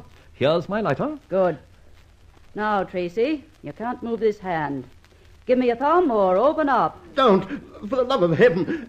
Listen, what have you two against me? Truth to tell, very little yet, except that you play an exceedingly fine role as an old man, Raphael Crewe, a man who's been evicted from his premises, his furniture strewn across the street, waiting for a charitably minded dupe. How do you know that? Ha-ha. We are not without friends. Now, out with it. You run the poor old shop downstairs, but you also run this very lovely flat upstairs. My dear, the cigarette lighter... Right-ho, boss. No, not that. All right. I'm Tracy Baldwin, and I do run a small shop downstairs, antiques and such. Under the name of Raphael Crewe? Yes. No harm in that, I suppose? Oh, not at all. Even I have a trade name. All right, then. What's all this caper in aid of? Just this. We, my partner and I, are now most interested in the beard and makeup of Mr. Raphael Crewe, but more in the activities of Mr. Tracy Baldwin. There's a nasty smell somewhere, Tracy. Come on, where is it? I don't know what you mean. My dear, the cigarette lighter. Here you are, Governor. Thanks. You dirty... Shut up. Partner, just see if our friend has a bunch of keys in his pocket. I'm a bit interested in that excellent safe of his. Curse you. Take your hands off me, you... Stop. Tracy, I have only one regret, that you can't see the very charming face of the lady who is delving in your pockets. Got them? Yes, boss. Now, the safe. It's a pretty big one for a private flat. What do you keep in it, Tracy? The crown jewels? Pull the drawers out, dear, and bring them over here. Jumping horses. Look at here, boss. Crown jewels, you said. Well. Tracy, my dear, do you wear tiaras and diamond bracelets when you go social? Shut up and be damned to you. This looks very much like the Malmesbury sapphires. And these, holy smoke, are none other than Saltar's exhibition. Oh, for heaven's sake, Mr. Tracy. Any cash there, partner? A ton of it, boss. What'll I do with it? Do with it? What a question. Do what Omar Khayyam said. Take the cash in hand and leave the rest. Good. Now, Tracy, you don't appear to be big enough in heart to be a burglar, so I can only come to one conclusion. You're one of those offences to society. Offence. Rather good. Offence is offence. Ooh, terrible, I know, but it amuses me. Very good. Amuses me, too.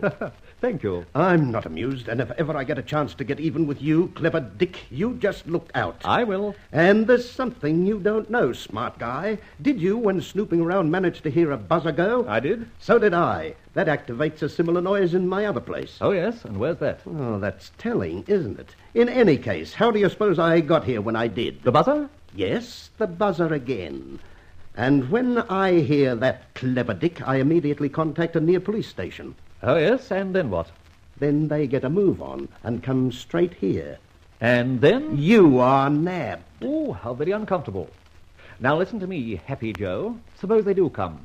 They see a safe open, and jewels in it, of which every policeman has a description. Who the devil do you think you are, anyway? You'll be nabbed for certain. No, my friend.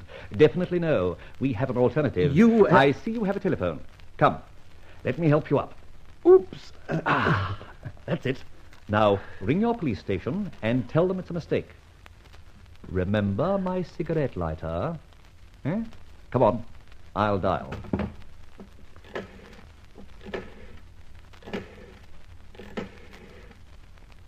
Police? Clerkenwell Station? Go on, I'm listening. That you, Sergeant? Yep. Tracy Baldwin here. Oh, yes, sir. Got your call. Just detailing 2 constables. Tell him it's a false alarm. Sorry, it was a false alarm. Oh, everything all right then, sir? Yes, everything. Thanks for tipping us off. Good night, sir. Good night. Well done, Tracy, old scout. Now we can rest easy, can't we? No, you damned idiot. That sergeant has strict instructions not to accept a message from me unless I preface it with a code word, known only to them and me. That means? You know as well as I do. You and your beautiful partner will be copped any minute from now. Look out of the window, my dear. Careful.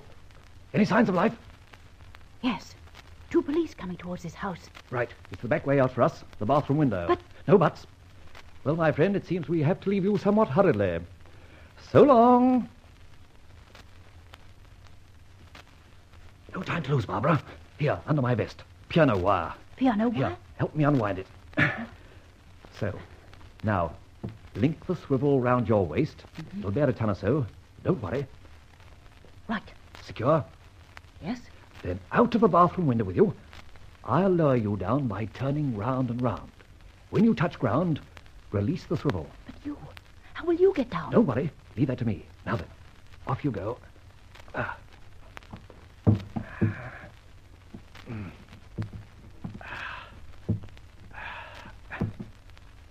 Okay. Yes. Safe. Now me. Just loop this end over the tap. Stand aside, Barbara. Here I come. Let's run. Come on. And leave my escape line. No fear. Watch this. Now, help me wind it round my waist again. My own patent. Marvellous, don't you think? That's it. Now home as fast as Shank's pony can take us. Now, Rolly, tell me something. How, after sliding down that wire, you didn't cut your hands to pieces? Here's the secret. Old gardening gloves, well resined. But how did you get the wire back off the tap? Oh, that. There's a fine fishing line also attached near where I secured the wire to the tap. In addition, there's a neat little cutting gadget. On arrival on Earth, as it were, I jerk the fishing line, that works the cutter, and down comes the lot. I lose only the little twist round the tap. Marvellous invention. The brainwave of the best cat burglar in London. Oh, and who's he? Just me, darling. Wait. Look across the road. Yes. I seem to recollect that face. It's the man who stole the old Dutch clock when old Raphael Crewe staged his eviction act. Barbara, we have a tale. Yes. He'll follow and find out where you live. I don't think so. Wait here. Friend, I require a light for my cigarette. Why, certainly, Governor, I get it. A light?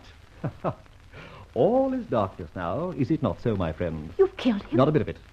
I've just made it impossible for him to attempt to follow me any longer for the present. Ah, telephone bag.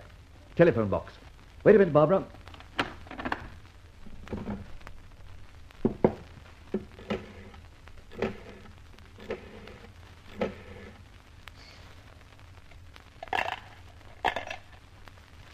Hello?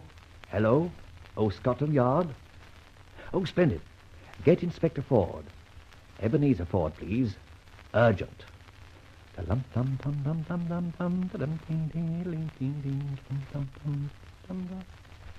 Hello?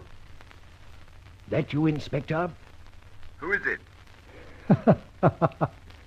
Robin Hood. Grey Goose, Inspector. Why, what the devil are you... Do mind that blood pressure, old chap. Now shut up and tell me what you want. I merely wish to acquaint you with the fact that at number 22 Alcott Street, just off Farringdon Market, you will find an antique shop. An antique shop? I'm not interested in antiques. You'll just love this one. Your old confidence man, Raphael Crewe. Nor am I interested in Raphael Crewe. Oh, hold it, old man. Raphael Crewe is none other than Mr. Tracy Baldwin. Ha! You're crazy. No, not crazy. Tracy. He's the biggest fence in England. He's upstairs, bound and blindfolded, or he was, with 2 cops from Clerkenwell arguing the point. Oh, you'll find one of my visiting cards there. A grey goose feather.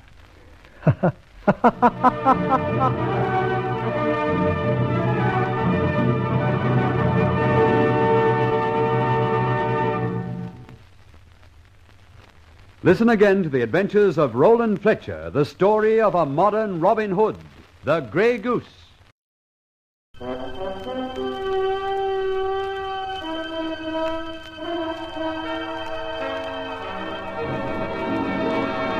I have been here.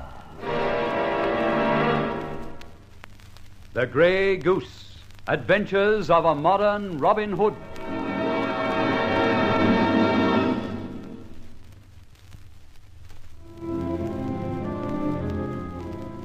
I can't help admiring Inspector Ford's acumen, and actually I suppose I should applaud him. But being a goose, and a grey goose at that, I feel more like living up to the part and hissing.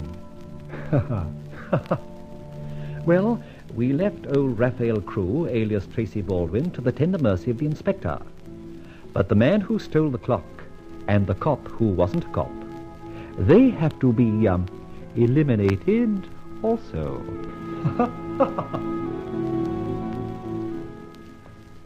Barbara, you're a great little actress. That tough baby of yours went over big with Mr. Tracy Baldwin, alias old man Raphael Crewe. I never thought I'd remember what you taught me. You'll have another chance before long, because the episode Hoodwink is not concluded yet. No? But we've got that old fraud Crewe, or Baldwin, tied up properly. Tied up is right. I'd just like to know his private thoughts when he found himself helpless and wrapped up in his own velvet tablecloth. That's another lesson, my dear. Never let our victims get a glimpse of our faces. I'll remember. Well, and now what? I've just said that being hoodwinked is no part of my idea of enjoyment. We've disposed of the chief hoodwinker, but he had 2 assistants. Slimy Joel, who stole or appeared to steal the clock, and the cop on the beat who broke our hearts with his story of the eviction of old man Crewe. I heard Inspector Ford tell you they were part of the Eviction Act. So far, so good. Now, Slimy Joe tried tailing us, and I knocked him out. You did? But we can't leave him at that. Neither do I allow phony cops to put one over me. So today I made a few inquiries, and I find that Slimy Joe is none other than Joe Bathurst. And who may Mr. Bathurst be otherwise? Just the smart sneak thief, or dip. Dip? Pickpocket to you. Now, the cop is another matter. He really was a cop, once, but was dismissed the force for the good of the force. At any rate, Joe Bathurst and the cop, by name Barney Briggs, have to be reckoned with, and I propose to do the reckoning. Oh, by the way, did you bring away the cash from Baldwin's safe? Yes, £500 in notes. But how very excellent. Now, who shall receive this thing, this very pretty thing? The Prisoners' Aid Society. My dear, of course. How right you can be. Send it at once, will you? Yes. Now, for campaign orders for the day, or rather night. When you've had a good rest, dig out your most intriguing frock. Have you such a thing? Why, of course. Good. Then to make it more intriguing, lop a bit off both ends. For heaven's sake. Certainly not. For the sake of Joe and Barney. Targets for tonight, as they say in Operation Orders. And then? I shall drive you to Tottenham Court Road. Among the shabby nightclubs there is one called the Blue Persian. And what do I do at the Blue Persian? Oh, you stroll in, sit yourself on a high stool at the bar, and buy yourself a double scotch, or a triple brandy, or a quadruple absinthe, if there is such a thing. Then? You commence to languish. Glance covertly round, as it were, looking for, a sucker. You're made up, vulgarly, as it were. Your nylons are much in evidence, and incidentally are good. I'm, kind of low. Not exactly. You're kind and low. A vamp. A harpy. And the objective of all this? To be serious, my dear, our cop Barney and slimy Joe Bathurst are generally among those present about the witching hour. There are good for a few others, but you can brush them off and concentrate on our boys. You know them by sight. My word, I would. That's your advantage. They won't recognize that 100 miles per hour tricksy you're going to be. Where will you be? I, too, shall be there a little later. If you see a smart-looking eye-tie with a rather wide Homburg hat, that will be your humble servant. And where do I meet you? Go out your entrance. I'll drive round that way and pick you up. All right, now. Off you go. Here, I'll press the button for the hole in the wall. Right. Well, it looks as if I'll have to spend the day dressmaking. Cheerio. Cheerio. I wonder whether I'm right in running this kid into these dangers. Still, she's got her father to think of.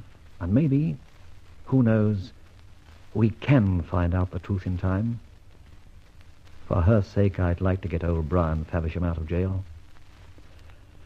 It can't be yet. There's a long way to go. Hello? Oh, that's you, Skipper. Good man. I knew you'd arrange it. Sending 2 stalwarts, eh? One called Red to say Rowley to me. Yeah? And then the fun starts. Good. What time do you up anchor? 1 a.m. Splendid. Couldn't be better timed. Suits admirably. What? What do you do with them? Oh, just shove them ashore at Rio. Make sure they're full of rum. Good. They'll get pinched as illegal immigrants and spend quite a lot of time in the local jug. No. We'll see they haven't any money. They'll do no bribing in a hurry. Just remember at Rio, you've never seen them. You won't, in any case. Thanks, old chap. You're doing the community a service. Fine. Bon voyage.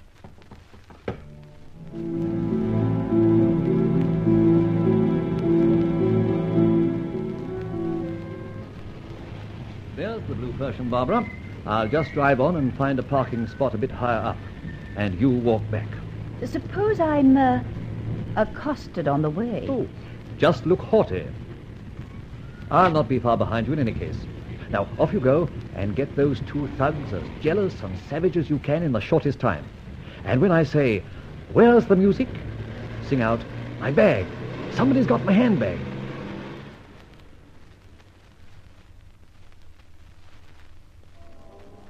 Whiskey soda. Course, dearie. There you are. Stow that stuff. That drink's on me, Toad. Ain't it, missy? If you say so, fella. Oh, thanks. There's mud in your eye. Same to you. Crikey, you're smart, ain't you? Smart? Better than most of the she-males of this place. Wouldn't say that. New here, eh? No. Take this dive in now and then. What say you and me dance, eh? We could hold that floor down. I'm not that heavy, big Oh, man. I didn't mean that. Don't take me up. Blimey, I'm popping for you. You're the flashiest type here, I'm telling you. What's your name? Barbara. Barbara what? That's it. Barbara what? How did you know, Sonny? Sonny. Somehow, I like the way you say Sonny. Say it again. Sonny. Actually, my name's Barney, but I like that. Jiminy, you are a one. How about another drink? Don't you want to dance? Do I? But we'll just have one for the middle of the floor, eh? Could do with a double scotch. So could I. So, put 'em up. Right? You're a generous sort, ain't you? Nothing generous about standing you a noggin or two. The flashiest girl in the room. You said that before. I'll say it again. The flashiest Don't worry, I know. And I think you ain't so bad yourself. Kind of big and strong. What's here, Barney's son? A friend of yours, Barney? Yes, and we don't want interrupting, see? Well, I ain't interrupting. I just wants an intro to the To flashiest the flashiest girl in the room. Come off that and cut out, will you, Joe? Well, I think the gal would like to know me, see? What'd you say, miss? No harm, perhaps. What do you say, Barney? No ill feelings and all that. All right, but I'm off, Joe. This is Barbara Watt, and this here interfering no good is Joe.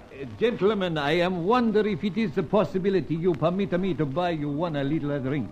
Good work, Barbara. Now, get out of the way, or else I'll... Pardon mio, it is just a suggestion. I'm not about in again, eh? You better not. Certamente. I move myself a little away. As far as you like, monkey. And talking of buttoning, why don't you move up a bit, Joe? You're crowding me and Barbara. Crowded, am I? Yeah, look, Barney, the girl can answer for herself, can't she? Yeah, it's all very well about that, but Rowley, you're Red? Good. Your pal? Jackson, just be the bar. Say when. In a moment, I shout out, "Where's the music?" Then the girl said, "Where's my bag?" Yes. There'll be a shindy, and those two you see will get going hammer and tongs. I'll shoot the light out, grab 'em and go. When you get to the ship, tell the skipper thanks. Right, Rowley. Standing by. You talk of crowding. Ain't you never heard Freezer crowd? Crowding? You talking, Joe. What do you know of crowding? Ain't it in your line? The bigger the crowd, the better. So you can do a dip for them. Take that back, slugger, or do you have a proper... I won't take it back, sneak thief. Now, what are you going to do? I say here, where is the music? Is not the place for the dancer. Gracious, where's my bag? I had it only a moment ago. Oh, thieves! Robbers! What did I say? Joe, give the lady her bag. Barney, I ain't got the bag. I tell you, you have. It's usual with you. Oh, whiz it. Right, Red. Go to it. Right.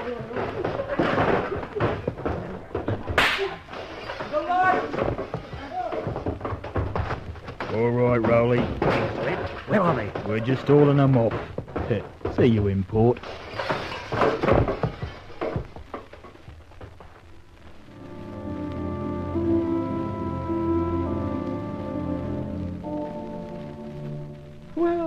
Well, how quiet the night is after the fray. I've never seen such a fracas in my life.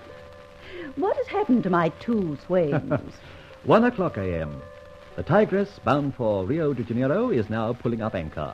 Joe and Barney are occupying berths aboard. What sort of berths? Lower berths, my angel.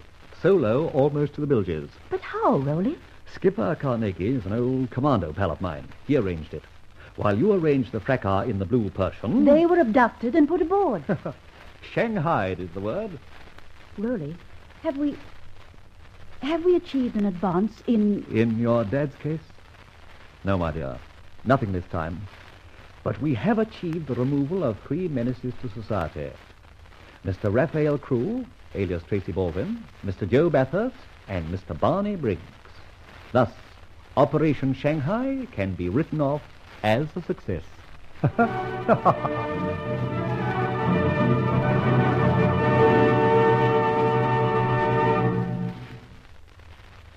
Listen again to the adventures of Roland Fletcher, alias the Grey Goose, the story of a modern Robin Hood.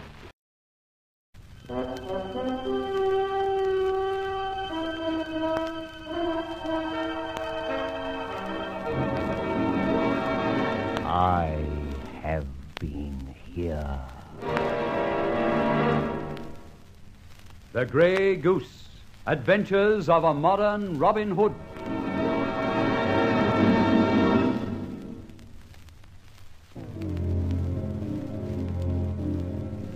Revenge is sweet, I thought, as Barbara and I managed to dispose of those who, just for a short time, had hoodwinked us. And filled with these pleasant thoughts of revenge gratified, I was startled to hear the raucous tones of a newspaperman yelling his headlines in the street below my window. Stock exchange taxation! Millions take care to Brazil! Terrible loss to subscribers! I went down to my front door to get a closer listen to my friend the newsboy. Subscribers, terrible loss in rising sun oil!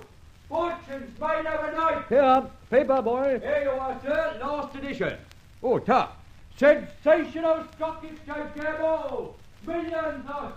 Final edition! Sensational stock exchange news! Back in my rooms, I read the front page news. Just another victory for a big financial group. Simply put, they had declared a dead loss and a complete dry-up of oil in the Rising Sun venture. Thousands rushed to sell at any price. It appears, I'm quoting now, Mr. Henry J. Markham, a director of Rising Sun, was convinced that oil had not petered out. He endeavored to restore confidence by buying up large holdings wherever and whenever they came on the tumbling market. Mr. Markham's confidence was rewarded overnight, as definite indications are now manifesting themselves that oil is by no means absent from Rising Sun. Reading this, the name of Markham rang a bell. So next evening, I buzzed the flat Barbara occupies at the back of mine. Hello? Is that you, Rowley? Yes. Oh, I'm glad you're in. Push your button and come through the hole in the wall. I've got something to show you.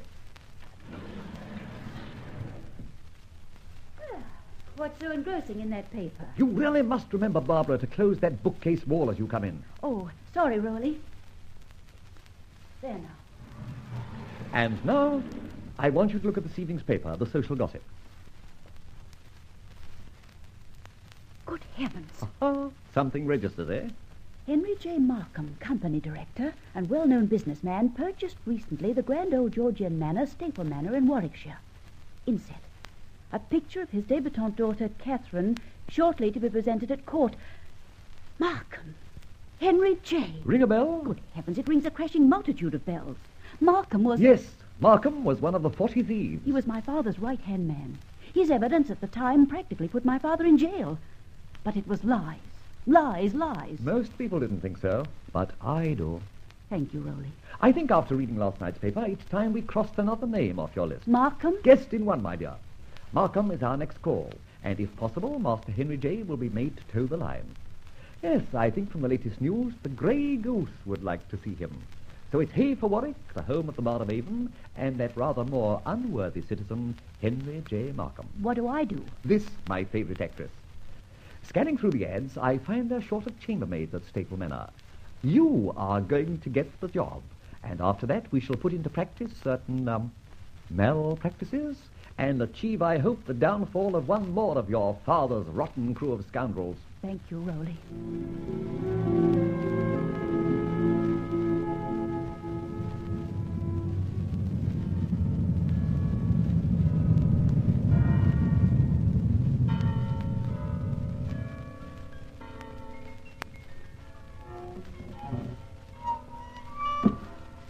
That you, Rowley? Yes. Why, Barbara, you look a peach in that cabin apron. I suppose the first footman and the chauffeur have all made passes at you. Being a chambermaid with below-stairs wolves in every nook and cranny is no fun, believe me. Even the senile butler of 60-odd is looking for new places to pinch. Well, confound it, you're quite an eyeful even in this pale moonlight. Now, let's be serious. How's the fair Catherine Markham? A dreadful little... I know the exact word you're looking for, and I'm glad. Glad? Yes, because my intentions towards her won't go so much against the grain. What do you intend? A little matter of kidnapping, my dear. But you... Yes, and that is why you are first chambermaid in Staple Manor. Now listen carefully. Here are your instructions. Here, in this glass tube, is an incendiary powder. Incendiary? Oh, not much, but very effective. Used very extensively by the Germans when they tried to burn down London. Here also is a coil of wire attached to a fairly good dry battery. Weighs about half a pound. Anything else? I'm not Samson, you know. No, there's nothing else. What do I do with it? The simplest thing in the world. Tomorrow at, shall we say, midnight, you will make a tiny heap of the powder outside Catherine's door. Yes? You will just join the open and bare ends of these wires and place them in the pile. So, Check. you will previously take the battery to your own room. What happens then? What happens, she asked. The balloon goes up. Actually, you touch the battery with your loose ends, you'll cause a spark at the other end, and that will ignite the incendiary powder. And I burn down Staple Manor. That's fine. Oh, no. You will not be so dashed wholesale. Now, how far is your room away from the so-and-so Catherine's? Oh, only up a short staircase. About 20 yards. Good. Now, my dear, you're watching from your little staircase. Immediately, wind up your wire, wrap it round your waist, and yell blue murder. Fire, murder, thieves, and anything else you can think of. You must rouse the house and set a good example by rushing out into the grounds. And remember one thing. Cling to Catherine like a leech, so that I'll know her. Now, repeat the lesson after me, so that I can be sure you know your part. I roll the wires from Kathleen's door up to my staircase.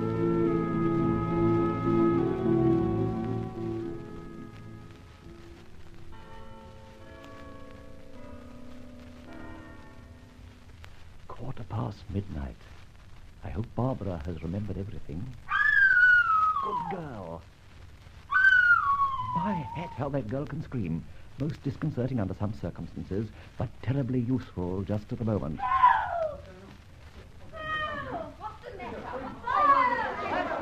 This should be my cue to enter the grounds as rescuer. Hero and whatnot. Hello. What's going on there? Good. All right. Everybody out on the lawn as soon as possible. Come on, outside all. There are extinguishers on each floor. What do you men think you're doing? The whole house will burn down in a minute. Idiots. Oh, you wretched idiots. Charming creature. All right, Miss Kate. Good work, Barbara. Phone me at the flat tomorrow. I'm grabbing the charming lady.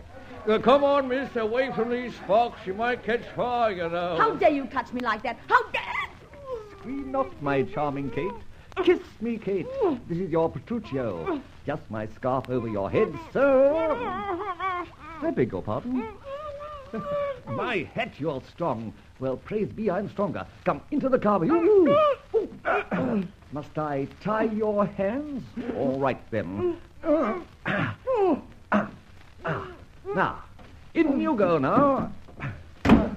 And, Kate, don't try any tricks, because I'm a very nasty person when I'm frustrated. Sorry this is a car not worthy of you, but as a hire and drive yourself, it'll suffice. Now we're on the way. Would you like me to unwind that scarf and thus enable you to ask me what this is all about? Just nod your head. The answer being in the affirmative, we will undo the scarf after I have placed this little crepe mask on my own face. Good. Now, don't wriggle. If you will promise, in addition, not to attack me in any way, I'll release your hands also. I promise. For the time. Who the devil are you? And what is the meaning of this outrage?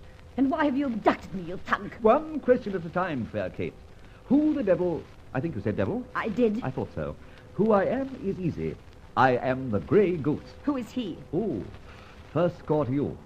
Your second question, why have I abducted you? Well, why? A little matter of justice, my dear, all of which will be made patent to you in due time. Why do you wear that idiotic crepe mask? Kate, you're quite a plucky girl, and I wish I knew more of you. But I can't, at this juncture, let you see my face. So let us say I wear the crepe effect in mourning for my personality. You know you can't get away with this. Aren't geese supposed to be stupid, senseless things? True. All too true. Perhaps I should have called myself a fox. You're not cunning enough for a fox. Huh? You think not? No. You see, when you forcibly dragged me through the main gate, I managed to release the cord of my dressing gown and left it there. The devil you did. You haven't heard the worst yet. I've dropped each of my bedroom slippers, one by one, out of the window of the car. That leaves a trail, doesn't it? It certainly does. For 2 miles of the way. Clever, Kate. Oh, shut up laughing like that. I should have thought you'd have been scared of being followed. Scared? Kate, clever Kate, we are driving 25 miles at least, you and I. You are garbed in dressing gown, very charming too, and pajamas, even more so. Kate, if you're going to carry on leaving a trail, I'm going to enjoy this drive more than I anticipated. Oh, you impertinent beast! Oh. Take your hands away, you little idiot!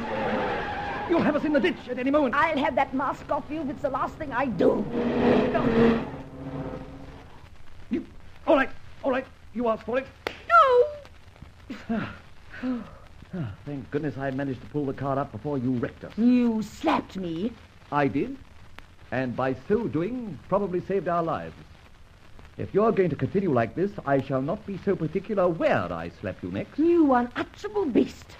My father, if ever he catches you, will jail you for this, and I'll come and see you and gloat. I do not think so. I think maybe it'll be the other way round. What do you mean? Sorry, I can't say just now. But, Kate, take it from me. It won't be me whom you'll see in jail.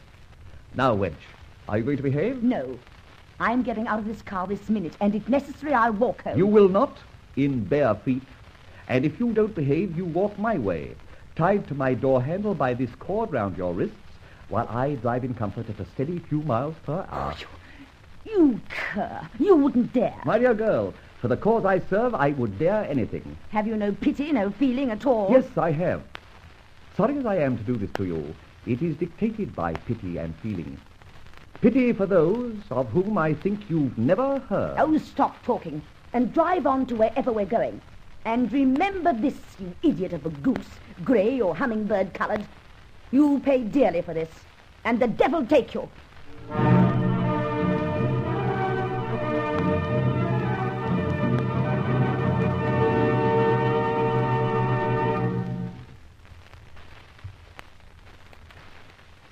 Listen again to the adventures of Roland Fletcher, alias the Grey Goose, the story of a modern Robin Hood.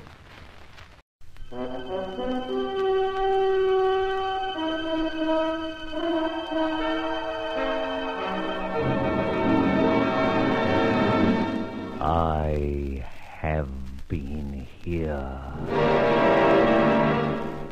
The Grey Goose, adventures of a modern Robin Hood.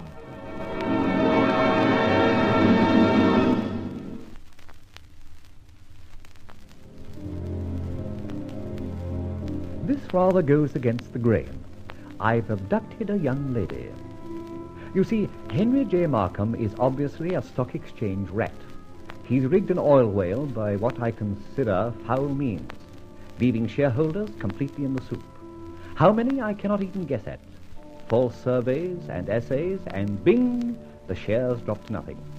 Panic by holders, quick sales, and terrible losses. And then, hey, presto, says Mr. Henry J., there is really oil. And the said Henry J. clears millions. However, let me continue. I've abducted Markham's daughter Catherine by a little ruse, and have driven her to a small cottage I own on the Great North Road. Well, Kate, you are very welcome to this humble abode, and I hope that for as long as is necessary, you'll find it comfortable. The devil take you and your cottage. Kate, beshrew me, you are a shrew. Stop fooling, you idiot, and tell me why you've brought me here. Later, my dear. In the meantime, make yourself at home. Help yourself to the milk and bread, cheese and honey. I don't want your food. Take it yourself. And that. And that. 3 shots and no target, Kate. Don't call me Kate. I hate it. So do I. Catherine is so much more attractive. All right, Catherine it shall be. Now look, my dear, this little piece of abduction is not my style, nor my idea of fun. Oh? I thought you revelled in getting a house into a panic with a phony fire alarm and then dragging a defenseless woman away in the dark. You wretched coward, why can't you come out in the open? And for heaven's sake, take that silly mask off your face. I'd like to do that, Kate. What? Sorry, Catherine, but I just can't. I'll tell you, however, if you wish, why you've become the heroine of an abduction act. Go on, tell me. Please. Please. Confound you, please. Thank you. Well, it's a long story, and when I've done telling it, you may, I said, change your mind about several things. Even me, your bête noire, your abductor. Oh, you're a hard luck case. I've abducted the daughter of a rich man and are going to blackmail him into the means of getting his daughter back. How right you are. I thought so. How much? Not so fast. I am not a hard luck case, far from it. Indeed, I can modestly claim I have sufficient for my needs. At the same time, I can't deny that behind all this there is a soupçon of extortion and blackmail. That's what I said. I also said how much. Millions. What? Millions and more. I think I heard you the first time. Good. Now what? Exactly. Now what? And that brings us to reason. Reason? Reason? There is no reason, damn it. My dear shrew, that's another plate gone. Let's see, that will be millions plus 3 plates and 1 glass. A reasonable total Oh, would shut up. I'm cold and hungry and frightened. Sorry, my dear. I really am. Don't be frightened. What I've done, I had to do. Maybe it was the wrong way of doing it, but I hope before long to release you, apologize, and return you unharmed to your father. How? With your help. Mine? You're mad. No, only a little enthusiastic, shall we say. Now, can I tell you the story, or a little of it? Go on. I suppose you'll lie like blazes. No. And will you kindly remember that you are the eminent Miss Catherine Markham, first row, upper 10, daughter of that fabulous king of finance, Henry J. Shut up and get on with your bedtime story. Well, once upon a time... Thought so. That's crazy. Now you shut up. There was a time when a very respected and wealthy man became chairman for an equally wealthy syndicate. Unfortunately for our chairman, members of his syndicate were not exactly, square. By juggling and other means, they amassed fortunes at the cost of thousands of poor little subscribers, smallholders. The law stepped in somewhat too late, and the chairman, an honest man, mark you, took the rap, excuse the term, and went to jail for 12 years. Poor sap. Yes, poor sap. Brian Faversham, heard of him? No. Have you heard of Henry J. Markham? My father. Yes, your father, my dear. Great mogul today on the stock exchange. Well? He was one of those whose false evidence sent Brian Faversham to jail. Liar. A few days ago, Rising Sun Oil stopped rising and fell to billions. Listen, will you? I'm not interested, and I don't care a hoot whether the rising sun rose or did a nosedive. And you don't care if Catherine Markham has a car and silks and satins and 3 meals a day? Including, of course, caviar, salmon, and chicken Maryland at the Ritz? Oh, sorry, am I making you pickish? I am hungry. Good. This story will go well on an empty stomach, because you messed up all the food we have here and nothing's left. No. To continue, the Rising Sun Oil fell to nothing. So Mr. Henry J. Markham came to the rescue and bought up all the little people's shares at roughly nothing. Good business, isn't it? Excellent for Mr. Markham, because the shares next day rose like the morning sun. How? How, I ask you? I wouldn't know. How should I? But your father knew. How? Because, my dear, the Rising Sun fell first because a mining expert in his employ, an assayer, stated and certified a dry up of the well. Crash. Bang. And after the bang, a gusher. A new well came good. It stinks. My word, it does. Of very bad oil. How do you think it smells in the nostrils of those little people? Pensioners, gentle old clergymen, old maids with hardly a mite, young married couples starting life, who invested their little all in Rising Sun. What is it all to do with me? Aha. Now we have reached the crux of the situation. That is, you. You are, I take it, the only child and apple of your father's eye? Yes. Well then, let's be blunt. Adam doesn't get his apple back until he makes complete restitution. I see. I'm the worm on the hook. A terrible idea, Mr... I didn't catch your name. Call me the Grey Goose. My card, Kate. A feather. A grey goose feather, my dear. Now, enough of this. What's the name of that surveyor, that jackal who licks your father's boots to the extent of issuing phony assays? Come on, girl. Who is he? I don't know. You do? Rumour has it you're half engaged to an up-and-coming mining engineer. Come clean, Kate, come clean, and I might find a little store of food somewhere in the house. I never wanted to be engaged to him. I don't even like him. Better and better. His name, and I can promise you, almost a pork chop. Oh, you devil. For a pork chop, I'd even give you the name of my dressmaker. All right. It's Jacob Marley. Thank you, Kate. You know, you're very charming when you smile and forget you're a shrew. I am not a shrew. And now the chop, please. All in good time. You see, there's the food cupboard, and here's the key. But stay, Kate, stay. I have to leave you in a moment, but don't attempt to leave this cottage when I've gone. I definitely will. And walk back 25 miles in bare feet? I'll thumb a ride. You'll get plenty in that dressing gown and pajamas. Okay. And there's another good reason why you won't attempt to escape. Just a moment. Sheriff! Sheriff! Here, boy. All right, quiet. A dog. A very understanding dog, an Alsatian. Hates women. Wise fella. You, got the idea? I think so. Well, I'll stay put. Fine.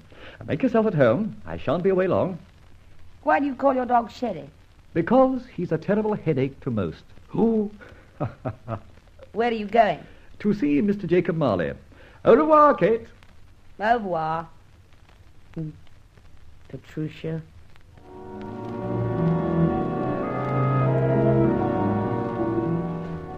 So, you've left Mr. Markham's employ, Barbara. Yes. I told him the fire had frightened and upset me so much I could keep my situation no longer. And what did he say? He agreed. Oh, Rowley, he was distraught at the absence of his daughter. He's no idea she was kidnapped? None at all. He's just bewildered. Almost imagined she was burnt in the fire. The fire? It was only a spit. No fear.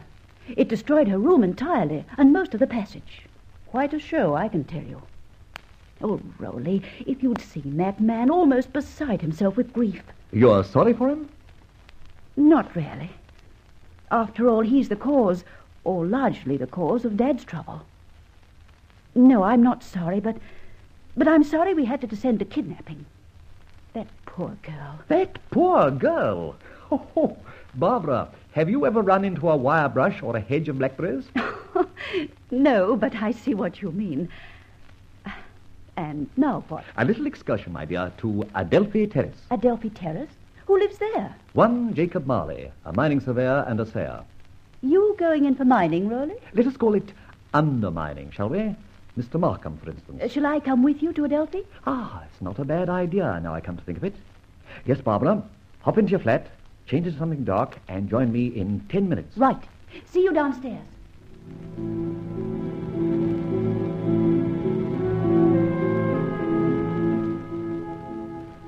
Adelphi Terrace, home of J.M. Barrie and many other famous literati of England. Barrie was Scotch. True, in a way, Barbara, but he'd hate your way of saying it.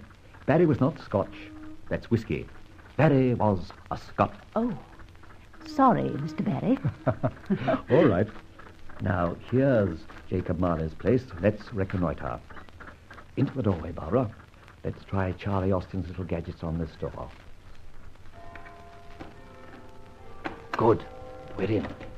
By courtesy of Charlie Austin once more. Now, along the passage to number 17 and Mr. Jacob Marley. Do you think he'll be in? At 3 a.m. He should be in bed like all bad boys. And heaven knows he's very bad. Now, once more the keys. Good. Not a sound. Barbara, you stay in the passage and keep cavey. If by any mischance someone should come along, jump in here and close the door quietly. Got it? Check. Here goes. Nothing but silence. Jacob doesn't seem to snore. Ah, bedroom, I think. I wonder if friend Jacob's asleep. Try the switch. By heavens! Oh, I'll have to get that poor girl in. Confound it, I can't help it. I must have a witness in case... Barbara! Yes? Close the door and come in here. Right. What's wrong, Rowley? Oh. Jacob Marley. Dead. Stabbed. Oh, no. Oh, Rowley, do you see? Do you? Yes, I see. A grey goose feather. Oh, Rowley.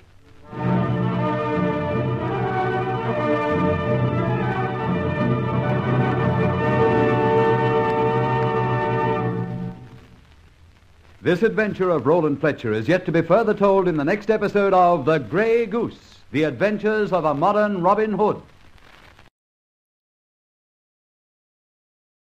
Cerebral Cinema hopes you have enjoyed this movie of the mind.